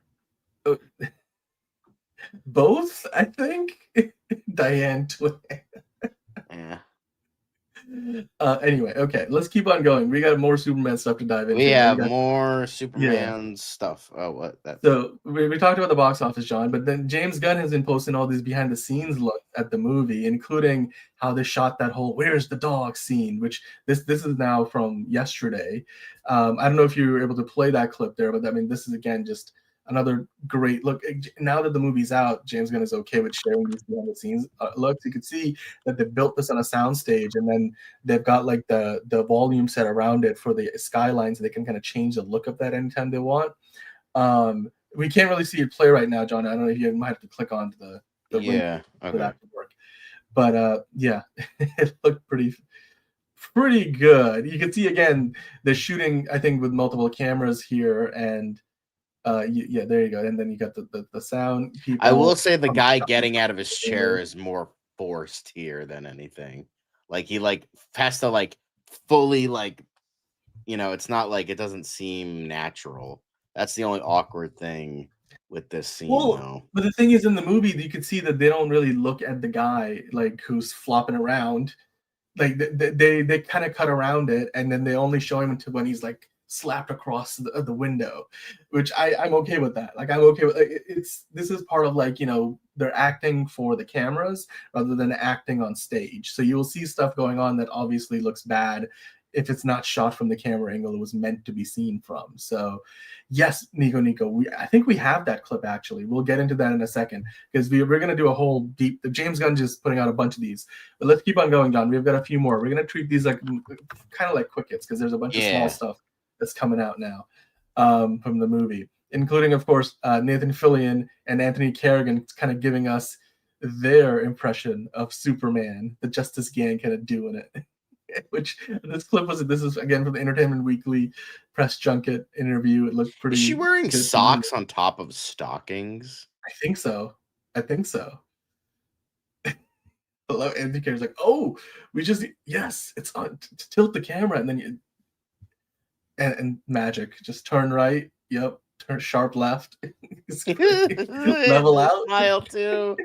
Damn, honestly, put a wig on him. I could see it. I can see it. Anthony Carrigan could be the next Superman. Since we are talking spoilers, he is part of the Justice Gang now, so there you go. That's a cool name. Yeah. Angelica, by the way, great point. Superman has already surpassed several of the last few DCEU movies, and now it's on its way to getting past Aquaman 2. I think it just crossed Black Adam. And it's going up. I mean, the last few DCEU movies are low bars, but I mean, look, getting close to 500 million is still a big achievement. So it's good. Superman's doing good, if not great, at the box office. And like we said, if this is good, the next one's Reeves comes in. He's like, yeah, but he said to Superman, he looks gross, was hilarious. Yeah, I know, right? It's a body horror that James Gunn likes. I know when I was watching the movie with Fiona, she's not a big fan of body horror, so she wasn't a fan of Superman looking all busted up because of the kryptonite. But it was kind of funny. It made me chuckle. It's that James Gunn humor balancing out the dark moments of the movie. Anyway, John, let's keep on going though. We got more looks to go through here. This, by the way, Bacon coming in. Speaking of impressions of Superman, Kevin Bacon and Kyra Sedgwick happily, are they married? I think they're married, or they've been they're married together for a long time. And of course, Kevin Bacon, he mentions it at one point, James Gunn, by the way, you can kidnap me anytime, which, of course, famously for the Guardians of the Galaxy Christmas special, the actor Kevin Bacon plays himself. And he gets kidnapped by the Guardians and gets taken into space and goes to nowhere. And this was great. I mean, do they want a job? I don't know. I mean, maybe because they only saw the movie 2 days ago and they're posting a review on social. I just thought it was great that they loved the movie. And, if they were to be cast in something, I hope James Gunn brings them in. I think they would be awesome in whatever thing they would be in. So, yeah. Whatever thing they'd be in. Hell yeah. Yeah. I mean, if they want a job, I'm happy. Kevin Bacon's a great actor. I would love Kevin Bacon in the DCU. Wouldn't you guys love Kevin Bacon who doesn't love some Kevin Bacon in the DCU? I feel like I'm just saying that. You know who he should play? You know who he should play? You know who he should play? Just because of Footloose, Music Meister. Boom. Yes. There you go. Yes. And then they need to do a needle drop with the I Need a Hero, and then now it's just complete. It's perfect. It's perfect. Perfect. By the way, yes, Robert Patrick did also post about him and his mom seeing the movie, which is insane. I mean, that again, it's the whole family vibe, right, John? Everybody in the family. I didn't even know Robert Patrick's mom was still alive. I know. That's what I'm like. It's amazing. I mean, that part of it's amazing. And then Robert Patrick, of course, might be coming back. I mean, I will say that Kevin Bacon is very good at playing villains. He's very good at playing villains. Yep. But you know what? Like, I do miss. There's a missed opportunity with like a dance-off bro, and then it was Chris Pratt's, Star-Lord doing that to Kevin Bacon, except like he was depressed in the whole Christmas special. But I would have loved to see a dance-off between Kevin Bacon and Star-Lord. That would be nice. I mean, you guys are saying hero or villain. Definitely like to see him in the DCU somewhere. Evernum saying, have a good night. I'll have to log off. Well, have a good night, Evernum. Thank you for joining in, man. And always stop in and say hello. Hit the like button on your way out. And if you guys are watching, hit the like button. We do appreciate it. Angelica saying if Kevin Bacon was still young, he could be the Joker. Mainly for the facial structure. I don't know about like. I think he can pull it off still. Like it doesn't. I don't think he's too old for it. He could be playing an interdimensional being, because of Kevin Bacon. Literally, Kevin Bacon is in the MCU. So I suppose, if he shows up in the DCU as Kevin Bacon, then maybe he's just hopping between dimensions. Maybe that's the MCU DCU crossover we're looking for. Anyway, John, let's keep on going. We got more stuff. The next thing we're going to look at here, continuing on with the Superman theme, apparently there was this Keebler promotion. So again, Superman's still doing all these product advertising, promotional stuff. They have this truck that's rigged to go up in the building, and they put Superman under it. This was perfect. You can see that, John. I mean, what did you think about this? This is one of the more clever, things. Like Superman lifting Optimus Prime into the air. What do you think? Yeah, I think this is cool. Like it's just another one of those like product placement things that works. And I mean, I wouldn't get these because they're like fucking like mixed berry or whatever the hell and gross. But like, still pretty awesome to see. Yep, it is. It is pretty terrific. Let's keep on going. All right, the next thing we got from Superman, more stuff. I mean, still doing a great job of keeping this movie, in the cycle of the news. But as far as I think one of the moments that I kind of missed on the first watch of the film is the fact that they come back and honor Molly of Molly's Falafels, remembered by the city, Metropolis's true hero, John. They actually put him on the front page, Clark Kent did. And if you click out of it, again, the poster talking about just the fact that Clark Kent being who he is could have easily, in other situations, anybody else could have, like if it was Booster Gold, he would have made the front page about himself, which, by the way, I'm setting something up for later because we are talking about Booster Gold today, but Clark Kent being who he is, he made the front page a story about a man who, he saw die in front of his eyes, who did not deserve to die. I thought that was a low point for this movie. They did not need to go that far, but like, I like how it kind of brings back, speaking of the Dark Knight, it kind of brings back the whole idea of like, people in their final moments will show you who they really are. And it shows, it does show the goodness of this guy being like, don't worry, I don't have anybody. Don't give up whatever you need to give up. Don't, do whatever you need to do. It'll be okay. And even in, with a gun to his head, he still says he still loves Superman. So you know what? Yeah. I think that's pretty damn cool. And he is a hero. Way to go, Molly's Falafels. Yeah. Love that guy. Which made that moment all the more heartbreaking when it happens in the movie. And to the point I was like, you can John Wick Lex Luthor right now. And I'm okay with that. It's totally justifiable. And the fact that Superman still was trying to find some good in Lex by the end of the movie, anyway. But yeah, Molly the hero. Do you think Kellex can make an appearance in the DCU, says Jordan? Could he? I mean, James Gunn would say yes. I will say somebody I was talking to was like, even though he's called number 4 is called Gary, he's like, it would be really funny if like in the next Superman movie, he's called Kellex, where it's like they reference that. It's like, Maybe. oh, haha, yeah. It's like, it could work. Justice for Molly. Superman got justice for Molly. Clark Kent does write the article. I think I don't know if you can zoom in far enough here, but like he does, the byline. I don't think is it Clark says Kent. it here, but I'm sure like on the line under the picture it says so. Yeah. Anyway, let's keep on going. We got a few more things, but yeah, I mean, just a good throwback to the movie itself. So, John, this I thought was kind of significant. It's kind of buried in the middle of a Superman conversation here, but James Gunn did say a few days ago that he'll see a Supergirl, a cut of Supergirl next week. Supergirl, of course, much more of a rock and roll film, James Gunn saying. It's a little bit rougher in certain ways. She's a tougher character. She's not Superman at all.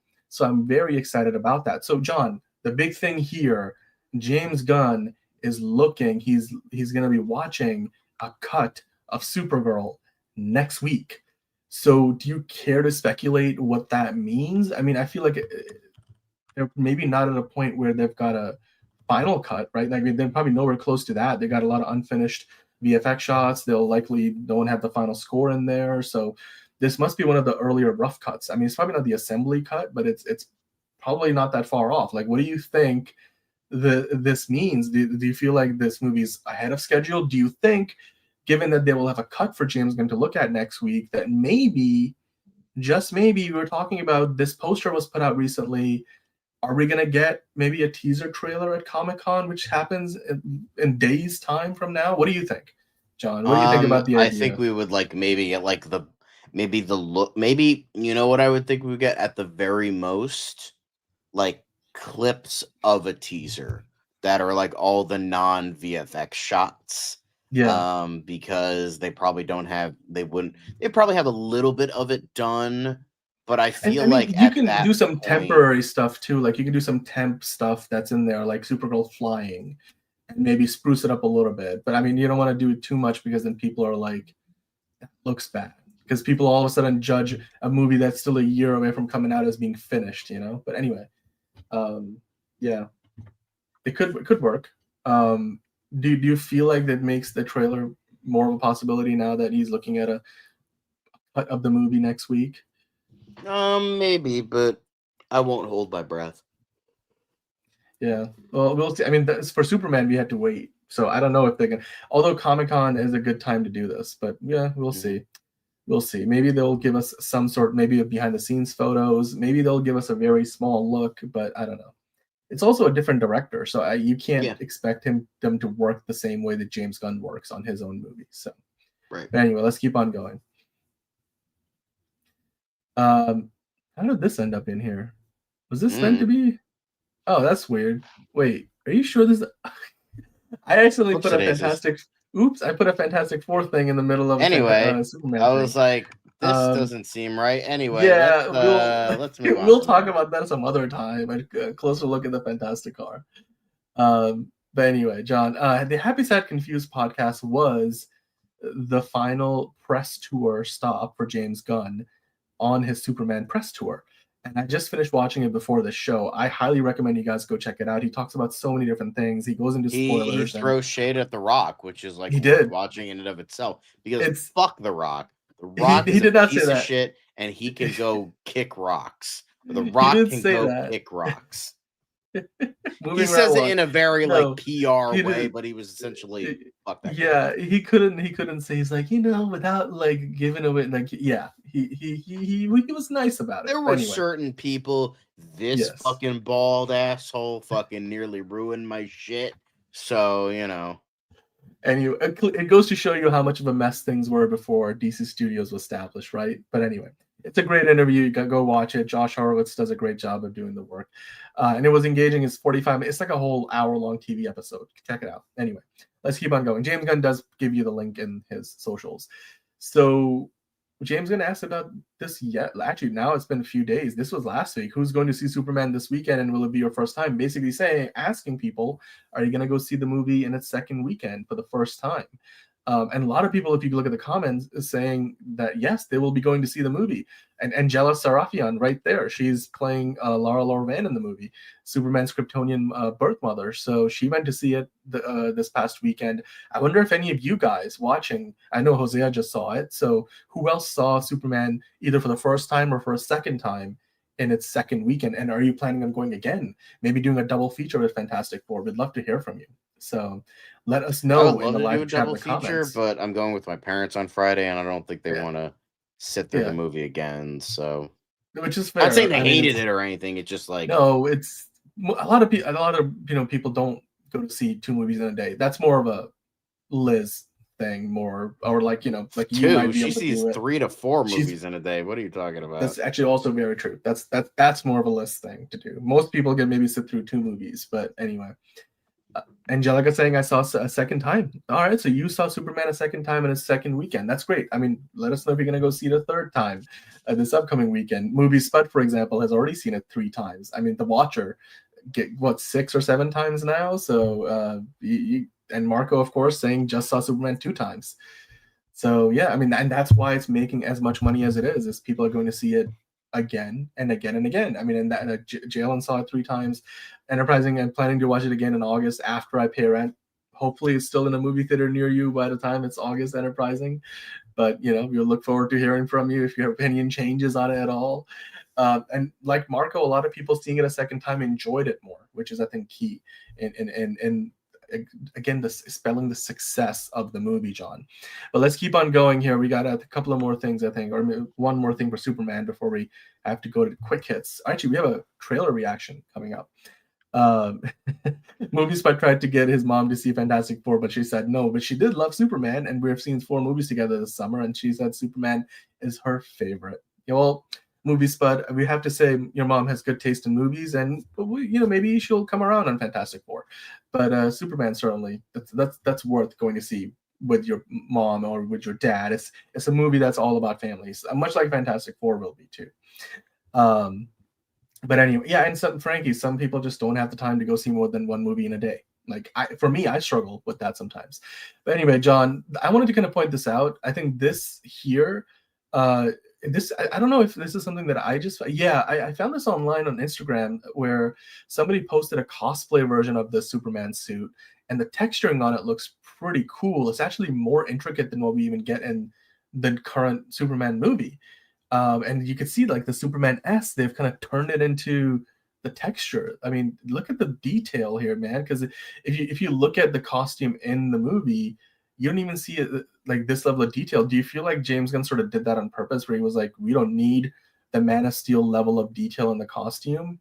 And whereas you could see this, whoever put this together, they just did an amazing job. Like I feel like this suit in some ways is even superior to the one in the movie.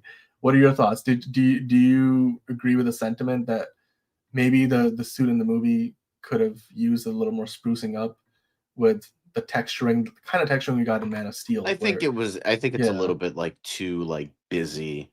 I think the more like straight-laced kind of version is better, at least to me. I think it still looks really cool. It just goes to show that cosplayers, like, y'all need to just fucking hire cosplayers for this shit. Like, just start hiring them to make wardrobes and costuming for. Imagine if cosplayers could do this with like $5, then like they imagine having Kate Blanchett with doing whatever the hell they want with the just doing anything. So whatever it is, I think, yeah, like it's not personally for me, but it's still very impressive with someone who probably didn't have a lot of money to work on this. So yeah, I mean, you compare that to the suit from the movie, this is what that looks like. I feel like, again, what they did in Superman that's out now, it's good. I feel like it feels a bit under designed compared to what we got with Man of Steel. This might feel like a happy medium for those of you guys. Again, that's my opinion. Some people love the suit, so it probably costs. No, I know. I'm just saying, like, to be fair, I've seen like elaborate cosplays, and they're like, oh, it costs like $1,000. Yeah. Considering like I saw this like fucking mecha thing from some anime. He's like, oh yeah, this costs maybe a couple $100, and I'm like, motherfucker, what? And it's just like, and then like, oh yeah, we had like like $3 million costume department, and it looks like fucking garbage. And not saying not this, but I'm just saying a lot of other like, oh yeah, just throw them in this whatever the hell, and it looks like shit. It's like, yeah, we had like $3 million. Looks like, oh yeah, the X-Men costume design that was like $5 million, and it looks like dog shit. Meanwhile, like doing the cosplayers doing the Lord's it's work, also so. but here's the thing, what a lot of people don't realize is a cosplayer might make one costume. For a movie, they'll make five versions of like five versions of a costume that looks a particular way for a particular kind of use, like a VFX suit. So like with Superman, they'll have versions of the suit that they will use on days when he's doing a lot of action. And then they'll have versions of the suits then they'll use on just more, dialogue heavy days. And then they'll have like five of each, and then they'll have three other versions. So part of the cost goes into just the materials design and new prototyping new technology. Sometimes there's a lot more that goes into it than just what the cosplayer does, which is just one iteration of one particular design. So, like, let's take a step back and appreciate the work costume designers do in Hollywood, because it does go underappreciated a lot. And then like Marco was saying, and what Frankie was pointing out, I hope they do keep evolving the suit over time. James Gunn has said we were going to get potentially another suit in the new, movie, whether it's a Superman 2 or some kind of crossover. He has said the suit will change and evolve over time. So we know that was going to happen. The cape was great, though. I do like the cape here. I kind of missed seeing the S on the cape. I think having seen the movie, I firmly enjoy seeing the S on the back of the cape. But to answer your question, Angelica, when will Peacemaker Season 2 be released? Which does more and more feel like, and James Gunn has said as much, a direct sequel to Superman in terms of the events of the movie lead directly into Peacemaker Season 2. I don't think they're going to release Superman on digital the same day, because that I think still feels a bit too early. And the reason why I say that is because, like Marco's pointed out, and I think one of you guys said, it's not August 12th movie, Spud, it's August 21st. August 21st of this year, Peacemaker Season 2 debuts on HBO Max, and it's going to release one episode a week from there. So, yeah. But anyway, yeah, as far as Superman suit goes, the cast molds are also super expensive. Exactly. And to the point where I think David Cornswell had mentioned in what I think it was a GQ interview promoting the movie, he said that they did all the measurements for his suit based on his screen testing. And then when they put the suit on him after he packed on like 40 pounds of muscle training for Superman for 6 months, the suit. As I was saying, they had to kind of go back in and redo a lot of the suits because the measurements weren't correct. So, that adds a few bucks, I'm sure, to the whole process. But anyway, yeah, I'm ready for that cameo too. All right, John, let's move in back to the movie news side of things. We're going to get back into DC in a minute. But it looks like we have a new trailer to look forward to. Or if you guys have already seen it, I mean, let us know. Did you watch the trailer for Good Fortune? It's the new Keanu Reeves movie. He's playing an angel. Not a very good one, but I like that in this, because we've seen a teaser trailer for this. Aziz Ansari's debut as a director, and he's of course the star of the movie alongside Keanu Reeves. It's set to premiere at Toronto's International Film Festival, which is one of the big ones around the world. Of course, Venice is coming up in September. Then you got New York, and we'll talk about that a little bit later. But John, you saw the trailer. In this one, you finally get to see what the story of the movie is. It looks like Seth Rogen's, rich tech bro. It kind of has a Freaky Friday thing where Aziz Ansari's like, delivery driver struggling to make ends meet, gets to switch lives with this tech bro Seth Rogen character, and it's because Keanu Reeves' angel is trying to show him, like, if money will not solve all your problems. And by the end of the trailer, we find out apparently money did solve most of his problems, and the comedy and all of that. That's what it is now. Like, it does bring up the kind of like old school. I'll see it, and I will say Keanu Reeves' acting is still not like great. Like, it showcases how he's really not the best actor, but that's okay. We still love Keanu Reeves. Yeah. But I will say with this movie, like it further proves the idea. Like, I understand, like, I know materialism, it's still not healthy. It's still not great to value, things over like the people in your life. But at the end of the day, when more and more people are like barely scraping by, that it's just like, it's not the idea of like being rich. It's the idea of like, hey, I don't want to, end up like Aziz Ansari where I'm living in my car or worse. While I can, the only thing I could do is fucking like Postmates or whatever the hell. So Keanu is so straight faced in this movie. It like kind of weird. It's kind of like the commentary on the old school idea of like materialism, but like for like this like generation, this century, and where we are in America right now in terms of that. And like it kind of seems like it's kind of doing more than that of like, oh, it's just, like it's like kind of like more nuanced than what we think. And I'm kind of intrigued with that. And also I'm not a huge Aziz Ansari fan. I don't think he's terribly funny because it's just Aziz Ansari plays the same role over and over again in all of his movies. The guy who's extremely fucking annoying and not very funny. But, that's kind of what it seems like here. But he is working off Seth Rogen, who manages to be even more unlikable in most of his movies. So we'll see how that works. But yeah, I think this looks pretty funny. I love Keanu Reeves, who again, similar to Aziz Ansari, usually plays the same character in all of his movies. However, Keanu Reeves is Keanu Reeves, so he can get away with it. Aziz Ansari is just annoying guy from Parks and Rec. So, we'll see, but I think it looks kind of funny. I laugh so hard at this, and I do appreciate the idea that Keanu Reeves just playing kind of himself. I mean, but then again, he's been doing that in most of his career. So anyway, this was a fun trailer. I'm looking forward to this movie. It's going to be at all the big festivals this year and in the fall, and then we'll see how well it does after it. You guys let us know what you thought about Good Fortune. Are you looking forward to it now, the second?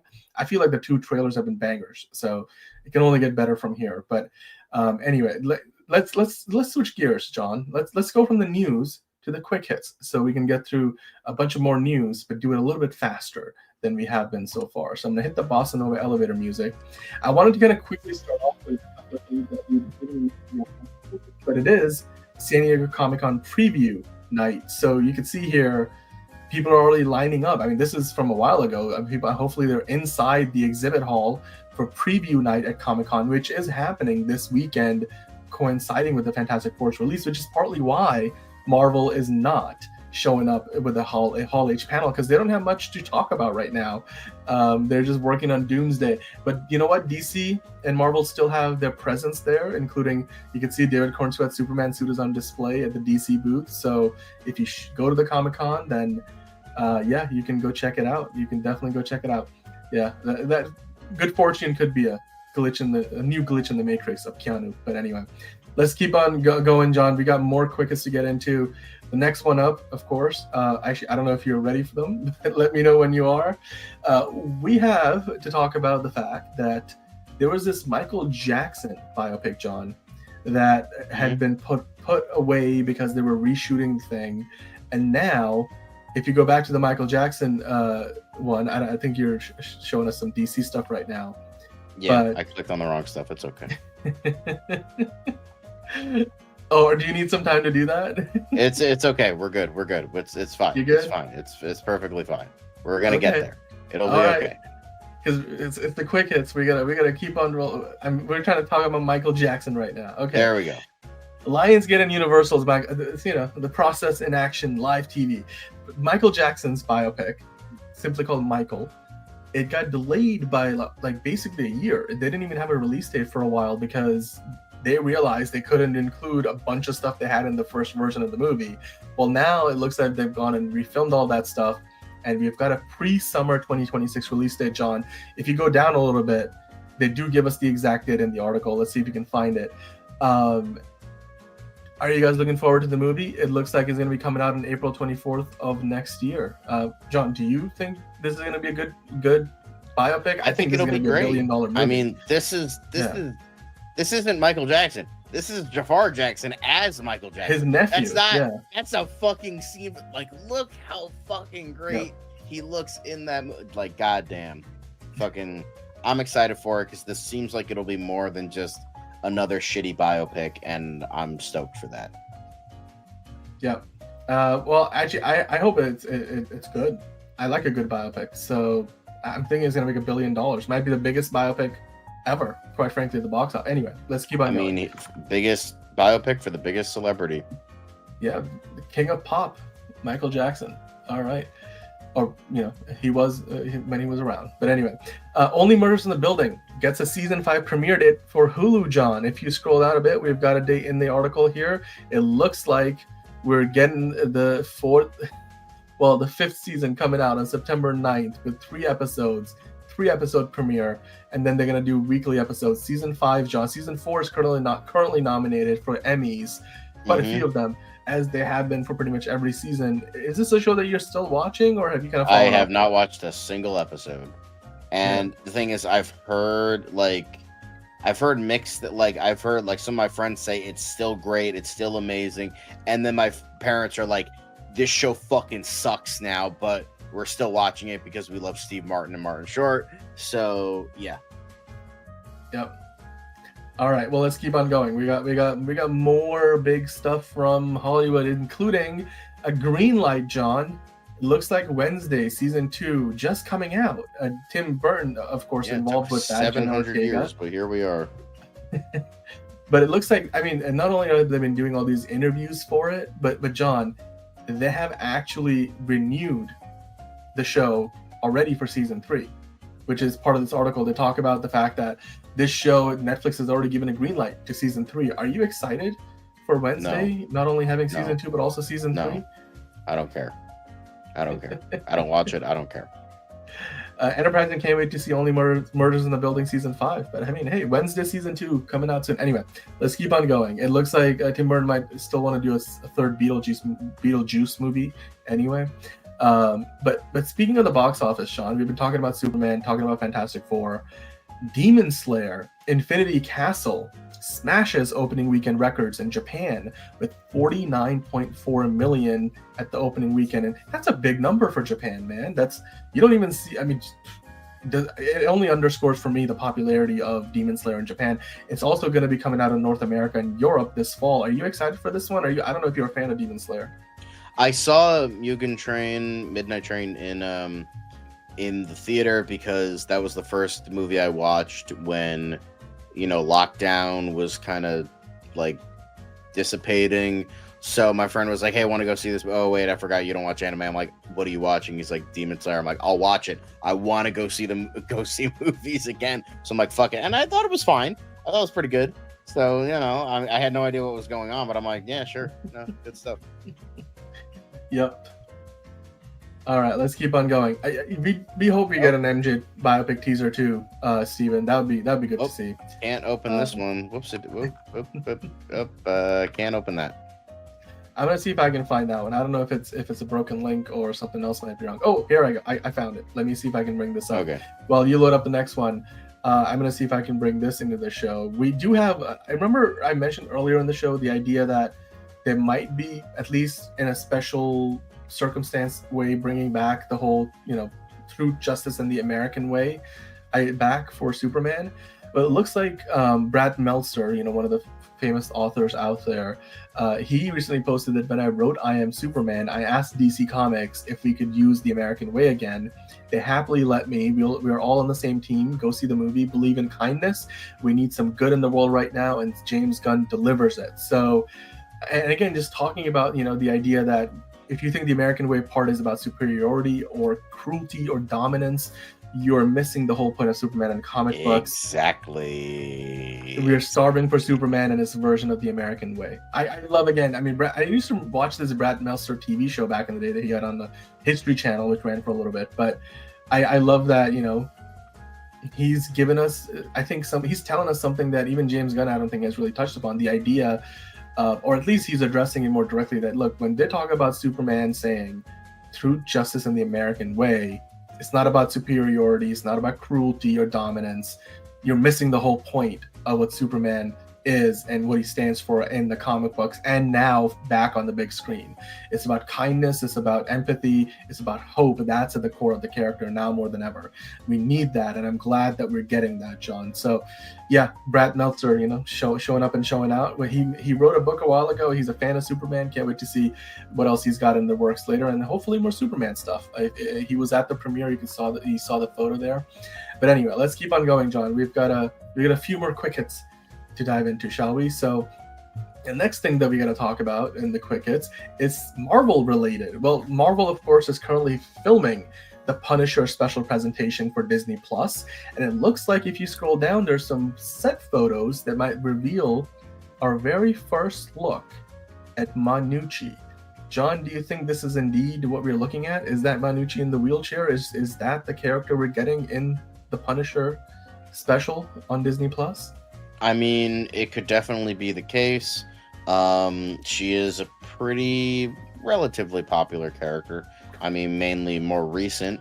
But I could definitely see that she was previously in the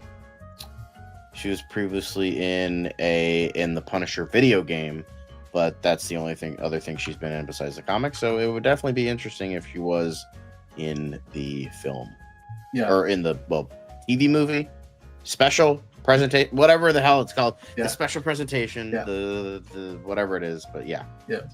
Well, let's keep on going. We got a few more quick hits. I mean, you guys can find these photos online. I don't want to get into more spoilers.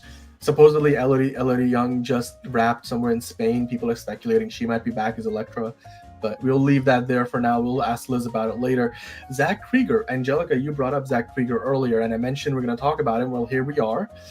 He's, of course, directing the Resident Evil reboot, and recently he was saying that it's going to be honoring the games, saying, I think the movie is going to rip. John, do you agree with the sentiment that Zach Krieger has here for the movie? Just like Resident Evil fans, they deserve a win after the garbage-ass fucking movies that Paul W.S. Anderson gave us for so many years. Paul W.S. Anderson gave us for so goddamn long with movies that didn't even adapt the games. So it's just like, just adapt the fucking games. Maybe give it a bit of a spin, but like, just adapt the fucking games. It's like, oh, I'm honoring them. No, adapt them. Fuck, adapt them. We already got like Paul W.S. Anderson's rip-off Resident Evil movies. Like, they turned down George Romero, but they got fucking Paul W.S. Anderson. And I don't even hate Paul W.S. Anderson. He can make good movies. It's just like, I don't know how the fuck did this dude manage to do so fucking well with Mortal Kombat and then just completely shit the bed with all these Resident Evil movies. So it's just like, I don't know. It's just like, Krieger, it's up to you, but like, I don't have a ton of faith in this because I just feel bad for Resident Evil fans because they've gotten like 10 movies and they all fucking suck and they don't adapt the games at all. It's just like, give the fans what they want.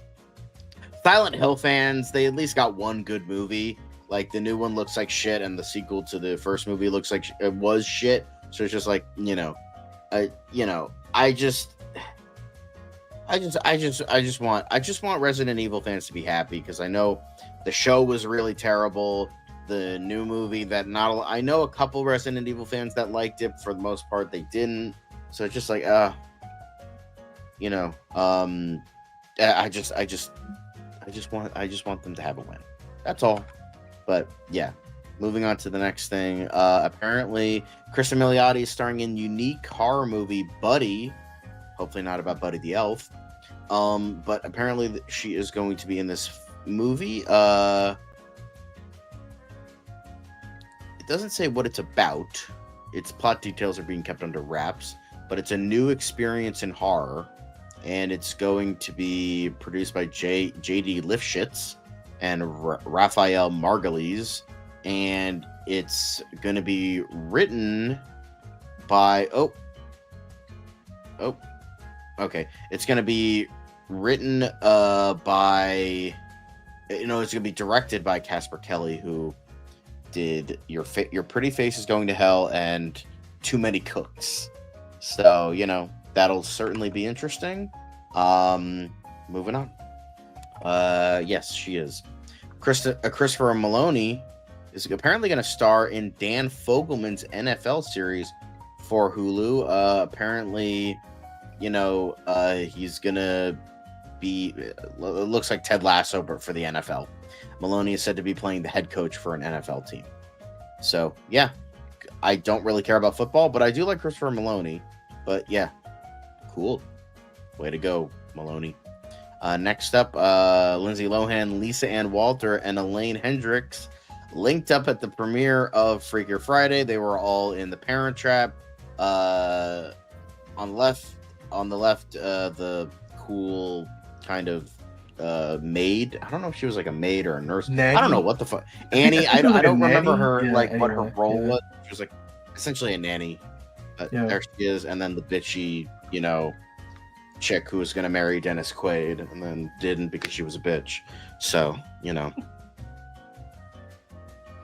Well, I mean, not only that, but if you go to the next one, John, and by the way, they look great, and Lindsay Lohan especially saying that she now wants to do more dramatic roles, which is interesting. I'm like, that's all she was doing for a little while. Well, I don't know if you want to call it dramatic, but she wants to do more serious dramatic roles after Freakier Friday. So she wants to show people a different side of her, which good for her, man. She's making a comeback, and we'll see if she's able to pick up more opportunities as a result of hopefully Disney having a lot of success with Freakier Friday. I know it's a big throwback, kind of a nostalgia sequel for everybody. I loved watching Freaky Friday back in the day, and we'll see if Freakier Friday is as good as the first one. So anyway, let's keep on going. We have a couple more stories. These are more festival related. So I mentioned earlier, Toronto International Film Festival. That's where Aziz Ansari's directorial debut with Keanu Reeves, of course, starring in Good Fortune, comes out. But then in September 26th especially, the New York Film Festival will kick off its 63rd edition. And Luca Guadagnino, who's no longer attached with Sergeant Rock, so he's not doing Sergeant Rock for DC, but he is making, many other movies. He's doing 10 other fucking movies, so it's like, I can't do that. Which even James Gunn sort of laughed about that at doing the Happy Sad Confused podcast, talking about Luca. But After the Hunt is already made. It's got, of course, you can see there, Julia Roberts and then also Ayo Edebiri from The Bear in there. It's set to open the New York Film Festival, which interesting. This movie looks like potentially an awards contender. But then, John, if you go to the next article, we've got some stuff from Venice, because Venice also kicks off, I think, on September 9th. And I thought this was interesting because the chief of that film festival, Alberto Barbera, he kind of gave this full interview talking about Netflix, the state of global cinema. But what was most interesting to me about this article is how he was saying maybe, just maybe, excuse me, Dwayne Johnson could be headed for Oscar glory with the movie that he's got coming up, where I forget what's the particular athlete that what's the UFC athlete that he's playing, or was it a UFC? He was an MMA. It was Mark Kerr. Mark Kerr. He doesn't look anything like Dwayne Johnson does not look like The Rock in this movie. But having seen the trailer so far, do you think he can have Oscar glory like Alberto maybe at the Barbera most, like suggests? a nomination, but I don't think he's gonna win anything. But nomination at the very, very, very most, but even that's doubtful. So, Yep. Enterprising said, "Yay!" He said sarcastically.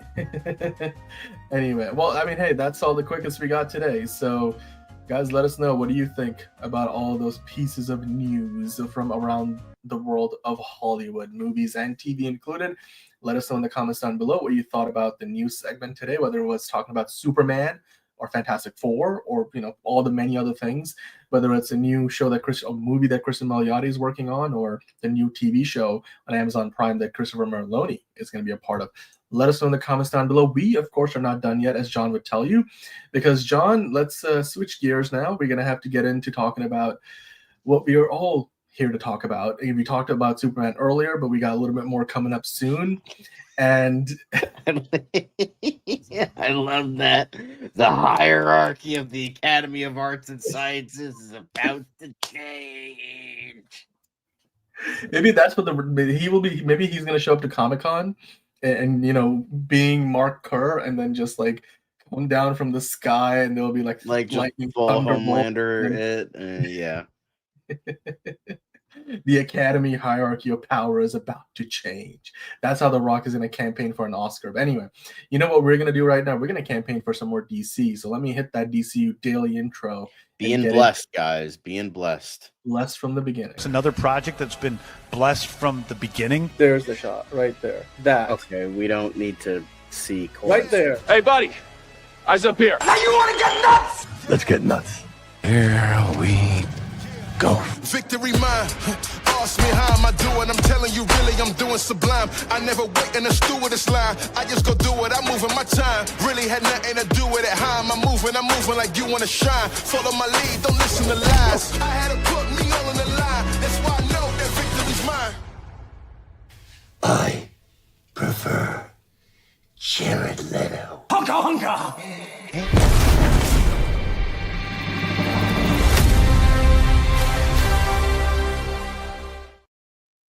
All right, welcome on into another episode of DCU Daily. I haven't done a DCU Daily segment in, almost a week, but let's get into it, shall we? Blessed from the beginning.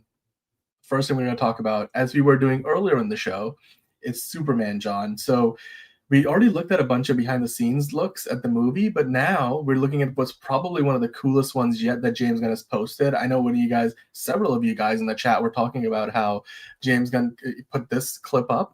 Again, one of the sets in the movie that you could clearly tell they put on a soundstage where they built out the Luthor Corp set, the tech hub that they have where they're fighting Superman from, and then the volume screens around it.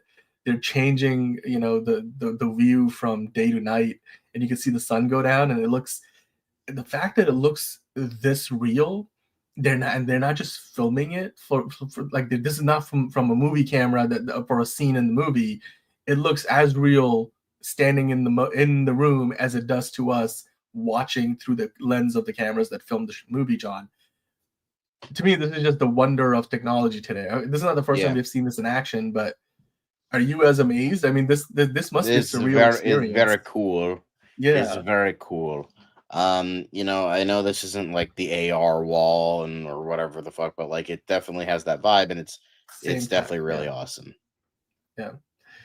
The Jared Leto bit always gets. Yeah, hey, that's why we have the intro. Speaking of, where the fuck is Caleb? Where the fuck is that dude? He hasn't shown up. Damn, bro, where are you at? Yeah, wherever he is. Anyway, let's keep on going, John. This does look cool, movie spot and Nico. It looks amazing. I want to see that in person. Speaking of the volume tech, that you can see they're using that to film. That's how they shot the Superman sequences. James Gunn was not kidding when he said that, look, they shot a lot of the stuff in camera. I mean, they were on the stage at Trilith, which is one of the sound stages where you can film stuff like this, shooting the barrel rolls shot through the mountains. All the plates, like he's saying, were shot previously, meaning all the footage you're seeing there was shot in Svalbard, Norway, and then they shot the rest of it with David Cornsweet flying, or on a pitchfork flying, pretending to fly, I suppose. And you can see also after a few takes that he gets a little he's like, I need a break here because my core strength is giving out a little bit, which makes sense. Like you can see how he's stretched out he is. But I mean, John, this is pretty cool. What do you think about the technology that they've used here? That's fucking awesome. It's. Damn, it's just like, guys, I need to stop. Yeah, I mean, imagine if Christopher Reeve had this. I mean, this tech has existed in other forms before, but they've never quite used it. No. Not Amazing Man. Superman. Amazing Man is totally different character. Different. Anyway, we got more looks at Superman to go. Because James Gunn again keeps posting these, so let's see. This is a behind the scenes look at the fucking weird wheelchair fucking jetpack thing. Although he said, "Look, Eddie Gattegi, being the great actor that he is, while James Gunn meant for it to look slightly awkward and ludicrous, he pulled it off because he's a smooth. I don't know, dude. when he was walking into the Stag building with the other two, and he was walking, I'm like, that looks mad awkward. Because it is. It's. I mean, but he makes the movement look better, which is great. So, for the next movie, David is going to be strapped to a real drone. Yeah, Marco. I mean, we might get there, but although it is funny how they call it the dirty diaper rig, because diaper man, Superman is diaper man because he's wearing a fucking underwear on the outside of the suit. Brr. Yeah. By the way, Stephen, thank you for the compliment. We hope that, and we believe, we imagine, I think we all know, Stephen, you look handsome today as well. Jalen saying I would wear it anyway. Let's keep on going, shall we? More stuff from James Gunn. I think was that the last one? We got one more. We got one more. This is from just yesterday, and this isn't from James Gunn, but one of the production companies, the VFX yes. houses, Cinemoves. They're not even a VFX house. They create camera technology. You can see all these camera rigs, these custom camera rigs that they built for the movie. And that's how they shot some of the Ultraman fight sequences, some of the Fortress of Solitude stuff. And you can see how smooth the movement is. And they're able to kind of, again, build on the tech that was originally created by ILM years ago, perfecting it for Star Wars. And then just like all these different iterations where they have these custom rigs and you can kind of put in program movements and then you can repeat them multiple times. And then this way they can shoot the stuff over and over again and start to composite those pieces together. So I love it. I mean, look, yeah, exactly, enterprising. I think this is exactly the kind of inspiring stuff that makes you want to make a movie because you hope to get to that point one day where you're like, you know what, I would love to use Cinemoves and bring some of their rigs into my film. So that and it shows, it shows on the screen. I think it definitely had a positive effect on the quality of Superman. But John, James Gunn, we were talking about James Gunn. He's more than just commenting on Superman right now. In fact, he wanted to clarify something. The other day we mentioned that James Gunn had said he wasn't a fan of how Shazam, the Fury of the Gods, and Black Adam kind of tied in some of the Peacemaker characters, the 11th Street Kids, as he calls them, into the story, and how Amanda Waller was sort of like being pitched as the new Nick Fury of the DCEU. And people kind of took that out of context, saying that James Gunn said essentially he hated Shazam 2 and Black Adam. Well, Gunn recently clarified that, by basically quoting the Instagram post on his Threads account, saying, "Look, under the topic of nonsense, this is the kind of nonsense you have to look for in these posts. I never said that I hated either of those films. I said that I didn't like the way the 11th Street Kids were included, as I don't think Harcourt was ever the warden of an underwater prison, which makes sense. They're nowhere close to that pay grade. And I don't think Waller had anything to do with the Justice Society, which also would be a big retcon of many retcons in the DCEU's continuity, as there were. But do you agree with the sentiment, John, that I think it's being used this way?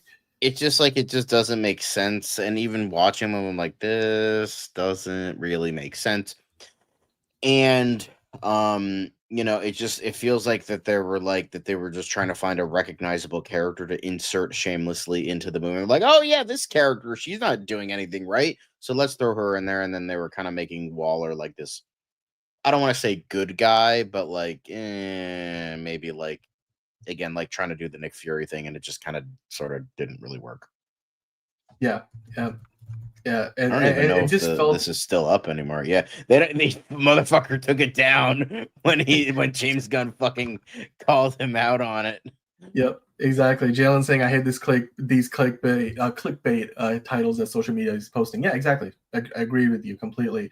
Marco saying the real nonsense is someone saying that someone's saying they didn't hate Shazam and Black Adam. Yeah. Well, you know what? I didn't hate Shazam.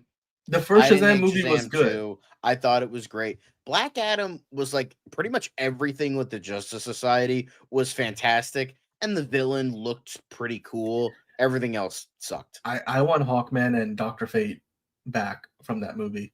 Like, I want both of those guys back in their roles. I want to see, imagine, like, okay, here's the thing. You have Isabella Merced as Hawkgirl. Imagine, like, Aldous Hodge's Hawkman and Aaron Pierre's Jon Stewart duking it out for her affection. That would be pretty awesome.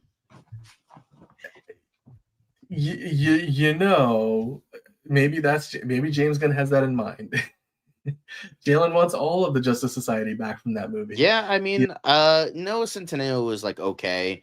My friend is a big Adam Smasher fan, so I was like, "What did you think?" He's like, "I thought it was good." So I'm like, "That's all I care about." But it definitely seemed like they were kind of going for like the Tom Holland Spider-Man vibe, and it's like, Quintessa Swindell. I didn't expect shit from her because I just didn't know the actress, and I'm not really familiar with Cyclone as a character. And I thought she was fine. she, as in the character, she was Quintessa fine, Swindell's character. 'cause Yeah, they she's are in a non-binary, but I meant the character who is a woman. But sorry. I was gonna say Quintessa Swindell is in an Apple TV Plus show right now that I saw. What was it called? Prime Target. Great show. Go check that out on Apple TV Plus if you can. She's a great part. She's like the lead of that show. Actually, one of the co-leads, I should say. Shazam 2 did have a lot of CGI, a lot more CGI than the first one did. Black Adam also had some wonky CGI at times, but Hawkman and Dr. Fate were awesome. They were completely the best parts of the movie. And yeah, the diversity of that movie, on display, including Dwayne Johnson. But yeah, Pierce Brosnan, man, I don't think they wasted him.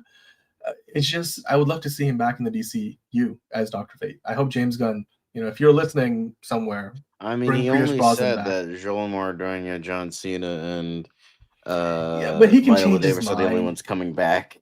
He can change his mind.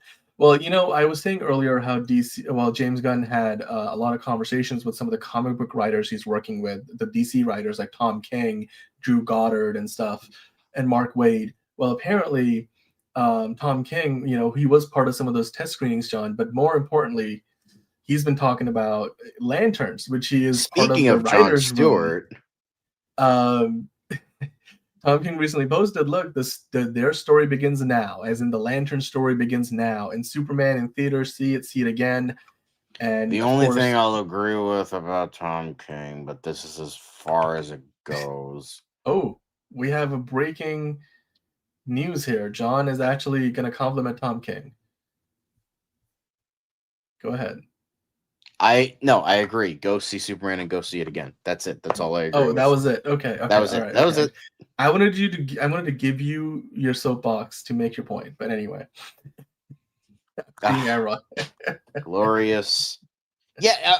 The thing is, though, it was kind of a double-edged sword, because it was like the only reason that got made is because fucking The Rock is an egotistical dickwad. But like, the best part, it should have been a JSA movie, but it wouldn't have been made if it was a JSA movie, because the only reason it got made is because Dwayne Johnson wanted to make it a Black Adam movie. So, yeah, Well, I mean, look, I'm excited to see what, when we hear about the news of Lanterns wrapping production. I want to see if they will give us any sneak peeks beyond just the one photo that we got a while ago at Comic-Con. I mean, hopefully this weekend we get to hear something. But John, speaking of hearing things, we've been hearing that James Gunn is working on another project, his next project. But he was recently asked, will that next project, I mean, these were a set of questions. No, yeah, this was on the red carpet. I'm pretty sure we already covered this. We saw the video of him saying that. Yeah, I just wanted to bring it back because I feel like the rumors have persisted. The idea that are we getting another Batman v Superman situation? But he addressed it saying, no, yeah, he said, look, we're eventually going to see Batman, Superman, and Wonder Woman together on screen, again, like we did in BVS back in the day, but it won't be happening in the next movie. So again, in case you missed it, whatever James Gunn is working on next, it does not have, all three characters reuniting. Well, not reuniting, but I guess reuniting for the first time in the DCU. So there you go. Just a heads up. In case you guys missed the last time we talked about this, because I know with the Superman week was wild. There were 3-hour-long shows, 4-hour-long shows. But hey, John, Comic-Con is this weekend. And we've been talking about it off and on, but DC is going to have a Peacemaker panel there. We're going to report on that. We're going to talk about what they, give us in terms of trailers and, interviews and behind the scenes looks at Peacemaker season 2. But DC is also doing another panel, several panels, in fact, because while they're not doing a big Hall H panel this year, John, if you go to the next update here on Instagram, DC's official Instagram account posted that they're going to be celebrating the first 10 years of DC, because if you guys don't know, it looks like we're coming close in 2035, 10 years away. DC will be celebrating 100 years of storytelling, and it looks like they're going all the way back to 1935 and giving us a look back at some of the golden age of the comics. John, are you excited? Because right now, in the movies, it seems like we're entering the silver age maybe of superhero movies, but in the comics, the golden age is what started it all, and continue to see some of that iconography come back, like the new DC Studios logo feels very much from back in the day. What are your thoughts on, the stuff that DC is bringing to Comic-Con this year? Of course, they're not going to do a big Hall H panel, but Peacemaker is going to be there. Of course, we're going to talk about Booster Gold in a second. Clayface is a movie that's, on the way next year. But on display at this year's Comic-Con, if you're a fan of the DC Comics, then you can explore what DC has been up to the last 90 years, especially the first 10 years or so. What are your thoughts on this announcement? If you were going to Comic-Con, would you go to this panel? Would you go visit them and explore this? I mean, if I could, I would, but I can't because I don't have money. And frankly, San Diego Comic-Con is just way too overstuffed with like a lot of people, a lot of things. And it's just like, let's not do that, So, but yeah, I think this is a good idea. I think it's a cool idea. I think, celebratory, and I think it's nice to see.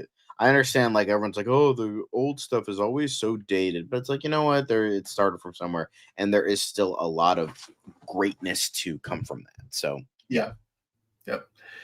Well, we might also have greatness coming from that Clayface movie, John. That's the next thing we got to talk about. Let's get to the Clayface news, shall we? Because this was interesting. I came across this earlier today. I found out, on Screen Thrill on Threads, they posted this, basically giving us the official synopsis, a story summary, plot summary of the new Clayface movie that's in the works. And if I can read this for you guys here, it says, in Clayface, a once celebrated actor is left disfigured after a brutal encounter with a notorious gangster. Desperate to reclaim his identity and career, he turns to a fringe scientist offering an experimental cure. The procedure works at first, but as the transformation intensifies, it unleashes something monstrous, plunging the actor into a horrifying descent that blurs the line between man and monster. So, yeah, John, what does that tell you? Is this a mix of some of the other iterations we have seen in recent times, including Batman, the animated series? Do you think this is the same Clayface eventually that we get to see in Creature Commandos? What do you think this tells us about the movie, beyond obviously the fact that, he gets disfigured and then he gets a procedure done, which we all knew that was going to be part of the movie at least. So. Yeah, I think this is definitely more I feel like in line with like essentially the Batman the Animated Series episode. Matt Hagen is an actor who gets disfigured, but although it is slightly different, the gangster Roland Daggett was, use the stuff that he was using on his face and like pours it down his throat to suffocate him, and then it transforms him. Although this is like slightly different, but it has like some bits and pieces here and there. So yeah, I think it definitely has that vibe. It's just like I hope that earlier synopsis was not true. This feels like more in line with what I would want to see. It's just like, oh, him being in LA, a bunch of original characters we don't care about, and it's just like I want to see Gotham. I want to see what this Gotham would look like, even if we don't get to see Batman. That's fine. I want to see what Gotham looks like. So, but I can see why they don't want it, because Andy Muschietti wants to make his own Gotham and not, be stuck to what James Watkins does in a Clayface movie to make into that Gotham City. So maybe Andy Muschietti is working with him, and they can make that work, because I don't want to see LA. I don't want to fucking see LA in a fucking Clayface movie. I want to see fucking Gotham. Damn it. Yeah, me too. But didn't they say LA doesn't really exist in this world? So I don't know. Maybe we'll find out. But and yeah, it could be a prequel, like Jordan's saying, if they do make him the same Clayface that we saw in Creature Commandos. I mean, there would have to be, but that's not a guarantee. They're keeping that part of it close to the vest. So we'll find out soon enough, hopefully, which way they're going with that. But I mean, it's good to hear that they're kind of taking a lot of what we have seen in the comics with Clayface, but then also sort of changing things up a little bit here and there. Some new characters coming in along the way, but we'll see how that works out. We'll keep an eye on it. Of course, it's going to be a movie that goes into production hopefully later this year, because we know it's going to be coming out next year after Supergirl. So we'll be talking about it a lot more. If you hear anything at Comic-Con, we'll get into it. But the main event of today's show is the Booster Gold story. I came across this right as we were about to go live earlier. It looks like, guys, we have a writer a brand new writer, or at least a writer that, you know, he was there already working, and we just didn't know about it. But now Deadline is reporting on this. So, John, let's talk about it. Let's dive into it. It looks like David Jenkins, who's already done some work with HBO before, he is set to write the upcoming Booster Gold's pilot for HBO Max. If you go over to the other article in Deadline, it gives us a little more detail here. It looks like the show is currently still in the pilot process, which is very much what HBO likes to do. If you zoom in a little bit further, I just want to see if I can get a little bit closer on the article. Warner Brothers Discovery, of course, you know, they recently changed things up with how HBO's branding has gone back to HBO Max. We know HBO is the gold standard of television. So it looks like right now, according to the latest update, John, and potentially right in time for San Diego Comic-Con, although this is not coming from DC themselves. James Gunn has not commented on it as far as I'm aware. That might have changed in the last little while. But, you know, we'll see. By the way, Elite Easy is in the chat. But Booster Gold, John, is now being written, at least the pilot is being written by David Jenkins, who worked for, what was the other show that he did for HBO? They point out in the article here, which didn't last very long. It was Our Flag Means Death, which is like Gay Pirates or something. Yeah, which I don't know why it didn't go for more than a season, but because they're homophobic, probably. Potentially. But they are, you know, working well. They're of course sticking with him, which is good to see. And it looks like he's going to be not only writing the pilot for Booster Gold, which is either he's already been working on it. I can't tell like how far along he is based on the article. But John, I'm curious, what do you think about this news in general? And then also, what do you think about the idea that if you scroll up, we want to take a look at David Jenkins and Booster Gold, is he the right fit? Because they also kind of imply here that this needs to be good in order for them to actually give it a green light for series, because it doesn't look like this show is green lit yet by HBO Max. What about this surprised you? What are you excited about? Your reaction to David Jenkins being the writer for the pilot and potentially the showrunner for Booster Gold? The thing is, I don't really know him all that well. I heard of Our Flag Means Death. I've heard of it because I remember so many people were like, hey, you need to watch a show. And I considered watching it. I did consider watching it. And then I saw that Taika Waititi was in it, and then I'm like, fuck no, I'm not watching that shit. So I'm sure it's great because I do like Rhys Darby. I think he's very, very funny. He's like he kind of reminds you of like the Australian or I don't know if it's Australian or New Zealand, but that area version of like Martin Freeman. He kind of looks like him. He kind of has that vibe, kind of has that similar comedy. But I do like Rhys Darby a lot. He's very funny, but I just hate Taika Waititi with a burning passion, and I fucking despise Thor: Love and Thunder, and will never forgive him what he did to that character. So I refuse to watch anything he is a part of or anything he's in because I hate him that much. But I'm sure it was a great show despite this. I won't watch the show because I have my priorities. Even with you're talking about news. Our Flag Means Death or Booster Gold?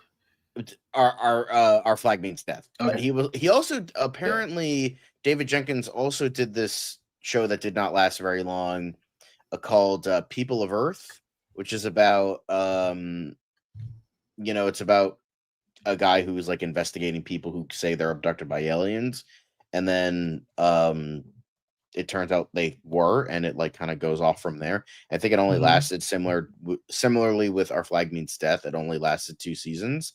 But yeah, I mean, apparently he had 2 he had 2 really good shows under his belt that never went anywhere. So, good point, Angelica. Yeah. I don't care. I don't care whether he's an actor, whether he's a writer, whether he's a producer. I don't care. I'm never watching anything with that douchebag ever again. Look, if you guys know John by now, when he's set on something, I have my principles. Yes, I have my principles. Yeah, there you go. But it is fun because, John, to those of us who are not aware of Booster Gold and who he is as a character, although he's kind of got a bit of a cult following, even amongst like non-comic book fans. The greatest superhero that nobody remembers. Yeah. Honestly, considering that Steve Lombard was kind of like a not a major facet, but like a decent facet in connection with Booster Gold. I do hope that Steve Lombard is a huge fan of Booster Gold, because that would be amazing. Yeah. But Booster Gold is essentially a character for those who don't know. I know some people are saying in the chat who do know him, but I'm just saying for all the people that don't, that he is a character from the future. I think he's from like I don't know what century, but like far off into the future. And he's kind of like a douchebag kind of character. He was this hot shot like football star, and then he like he bets on his own team, which causes him to eventually lose. Like he eventually like gets kicked off the team, and he has to work as a janitor for this superhero museum. And one day he has the bright idea. I think it is 31st century. He has the bright idea to go back in time to become a superhero and get super famous and super rich. Like, not to actually be a superhero for good reasons, but to be a superhero because he wants to get super famous and rich. And so he grabs a Legionnaire flight ring, a belt that gives him like powers, and then I think a suit that also gives him powers. I know it's specifically a Legionnaire flight ring. So then he uses Rip Hunter's time sphere, which ironically Rip Hunter is his son from also the future. So that's also an interesting tidbit. Or Booster, yeah, Rip Hunter is his son. So yeah, I think that would be also really funny. But yeah, he goes back in time. He goes back to when it was the 80s, and he wanted to be the superhero Gold Star, but his nickname was Booster. So when he saves President at the time, Ronald Reagan, Ronald Reagan, what's your name? And he's like, oh, it's Booster, Gold Star. And he's like, Booster Gold. And he's like, that's not kind of like a Spider-Man moment. It's like, oh, that name sucks. But like this time it's an accident. So yeah, and then he becomes a hero, and then he like tries to have like sponsorships, and he has like his own like company and like Gold Star Inc. or something like that. And he's essentially kind of like this douchey kind of character, but then he learns to like kind of be a hero. His like best friend is Ted Cord, Blue Beetle. I hope they do something with Joel Mardueñas, Booster Gold, who is already established. And then he I think his sister comes back in time too, and then he's kind of like, and then he becomes part of Justice League International. Yeah, he's kind of just this dickhead of a character, but it works, and he's really funny. Yeah, and he's been popular like in all the animated DC stuff. I remember watching him in Justice League animated movies, and even the I think it was in Justice League Unlimited. But I would love to see him. Like, yeah, I can't wait to see him. I still think the betting favorite is Kumail Nanjiani. And remember, one of you guys were mentioning in the chat, it could be this show that James Gunn mentioned recently. He was looking forward to green lighting soon. Well, I don't know if sometimes when these news scoops break, like they're sometimes a bit behind, like what's going on today on the lot of DC Studios. So it could be that it's probably likely that we're just finding out now that David Jenkins is working on the pilot script, but he might have already been submitting it, or he might be in the process of finishing it.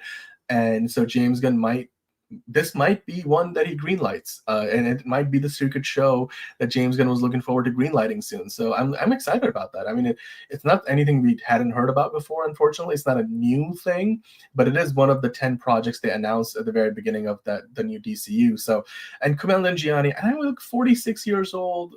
I'm okay with that. I think you can still pull it off. Yeah. I mean, it's okay. There were Andy Samberg is also not that old.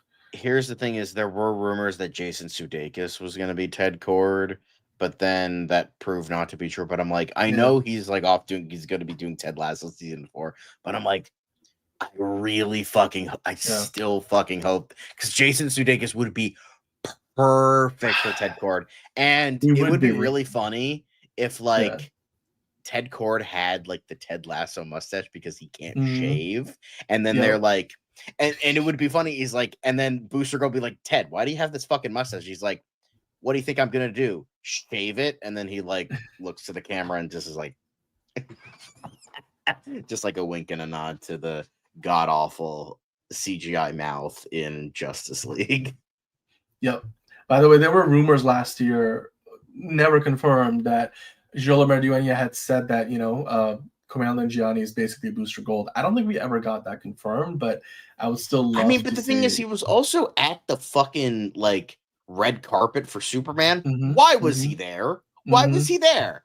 That doesn't make any sense. So it's like, I'm pretty sure that James Gunn like cast him, because remember that story that we did where it was like they got someone to do Booster Gold, but then they bowed out and everyone assumed it was like Danny McBride and Jody Hill after they were going to do Righteous Gemstones and then they were going to do this. But then I don't know if that was ever true, but James Gunn did confirm that that wasn't for the role. But that was for writing the show. So, and that wasn't ever confirmed. So maybe it happened. And now David Jenkins. Gunn, however, he did confirm that they did have someone set up for Booster Gold and they bowed out. We don't know who that was, but James Gunn did confirm that part. People spread the rumor that it was Danny McBride and Jody Hill and they were going to work on it after Righteous Gemstones finished. But that part was never confirmed. The confirmation Gunn did say was that they had someone, they bowed out. I'm kind of convinced that James Gunn either helped or cast, because he is the CEO, he can do whatever the fuck he wants, that they did cast Kumail Nanjiani for this one that they were setting up, but then it never got to be. So I think he's like kind of like on the back seat to play the role if it does ever go to a series, which I think it will. I mean, David Jenkins seems to be talented, so. And so David Jenkins, if he ends up being the showrunner, then he will probably have a say in who they cast in the role. And to answer Steven's question, is it going to be a popular character? I think it's kind of like, think of Moon Knight. Moon Knight's not anywhere close to being the same character in terms of context, but Moon Knight, I think, has a similar level of like cult popularity with the fandom, like where even like non-hardcore comic book fans know about Moon Knight. Similar with Booster Gold on the DC side. So I think if it's done well, it would be a popular show.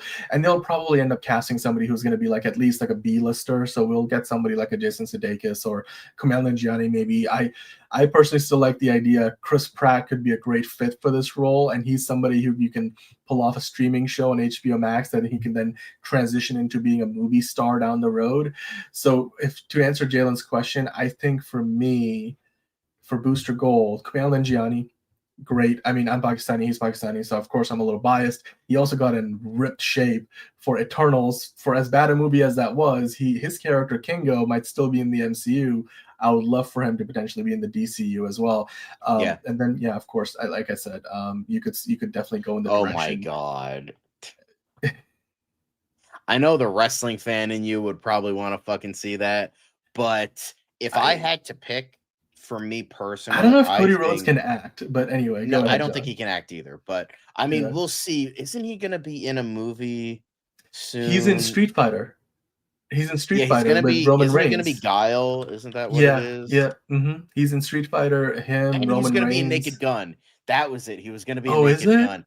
Yeah, he's going to be in like a 2-bit part. So that's really funny.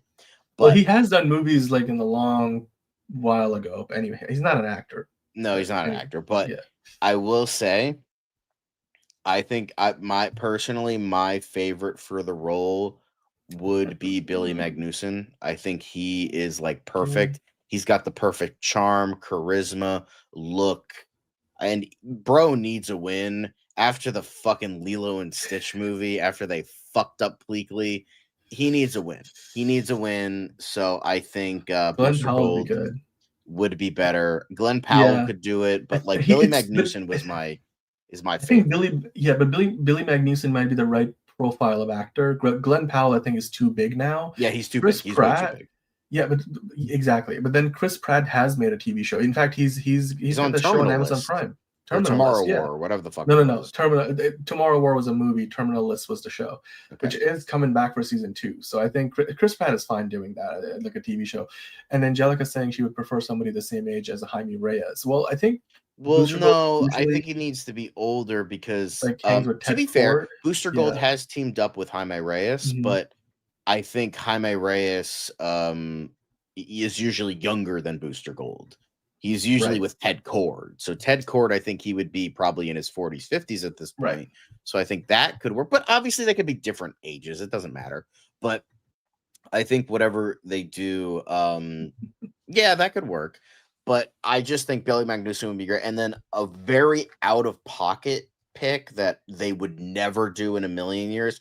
I think Shane Top could be a really good Booster Gold. I know he's pretty much, he only really does Smosh stuff now. He doesn't really act as much anymore. But the thing is, he's only really known in the realms of the internet. But I think he's a pretty good actor from what I've seen, like, of him acting wise.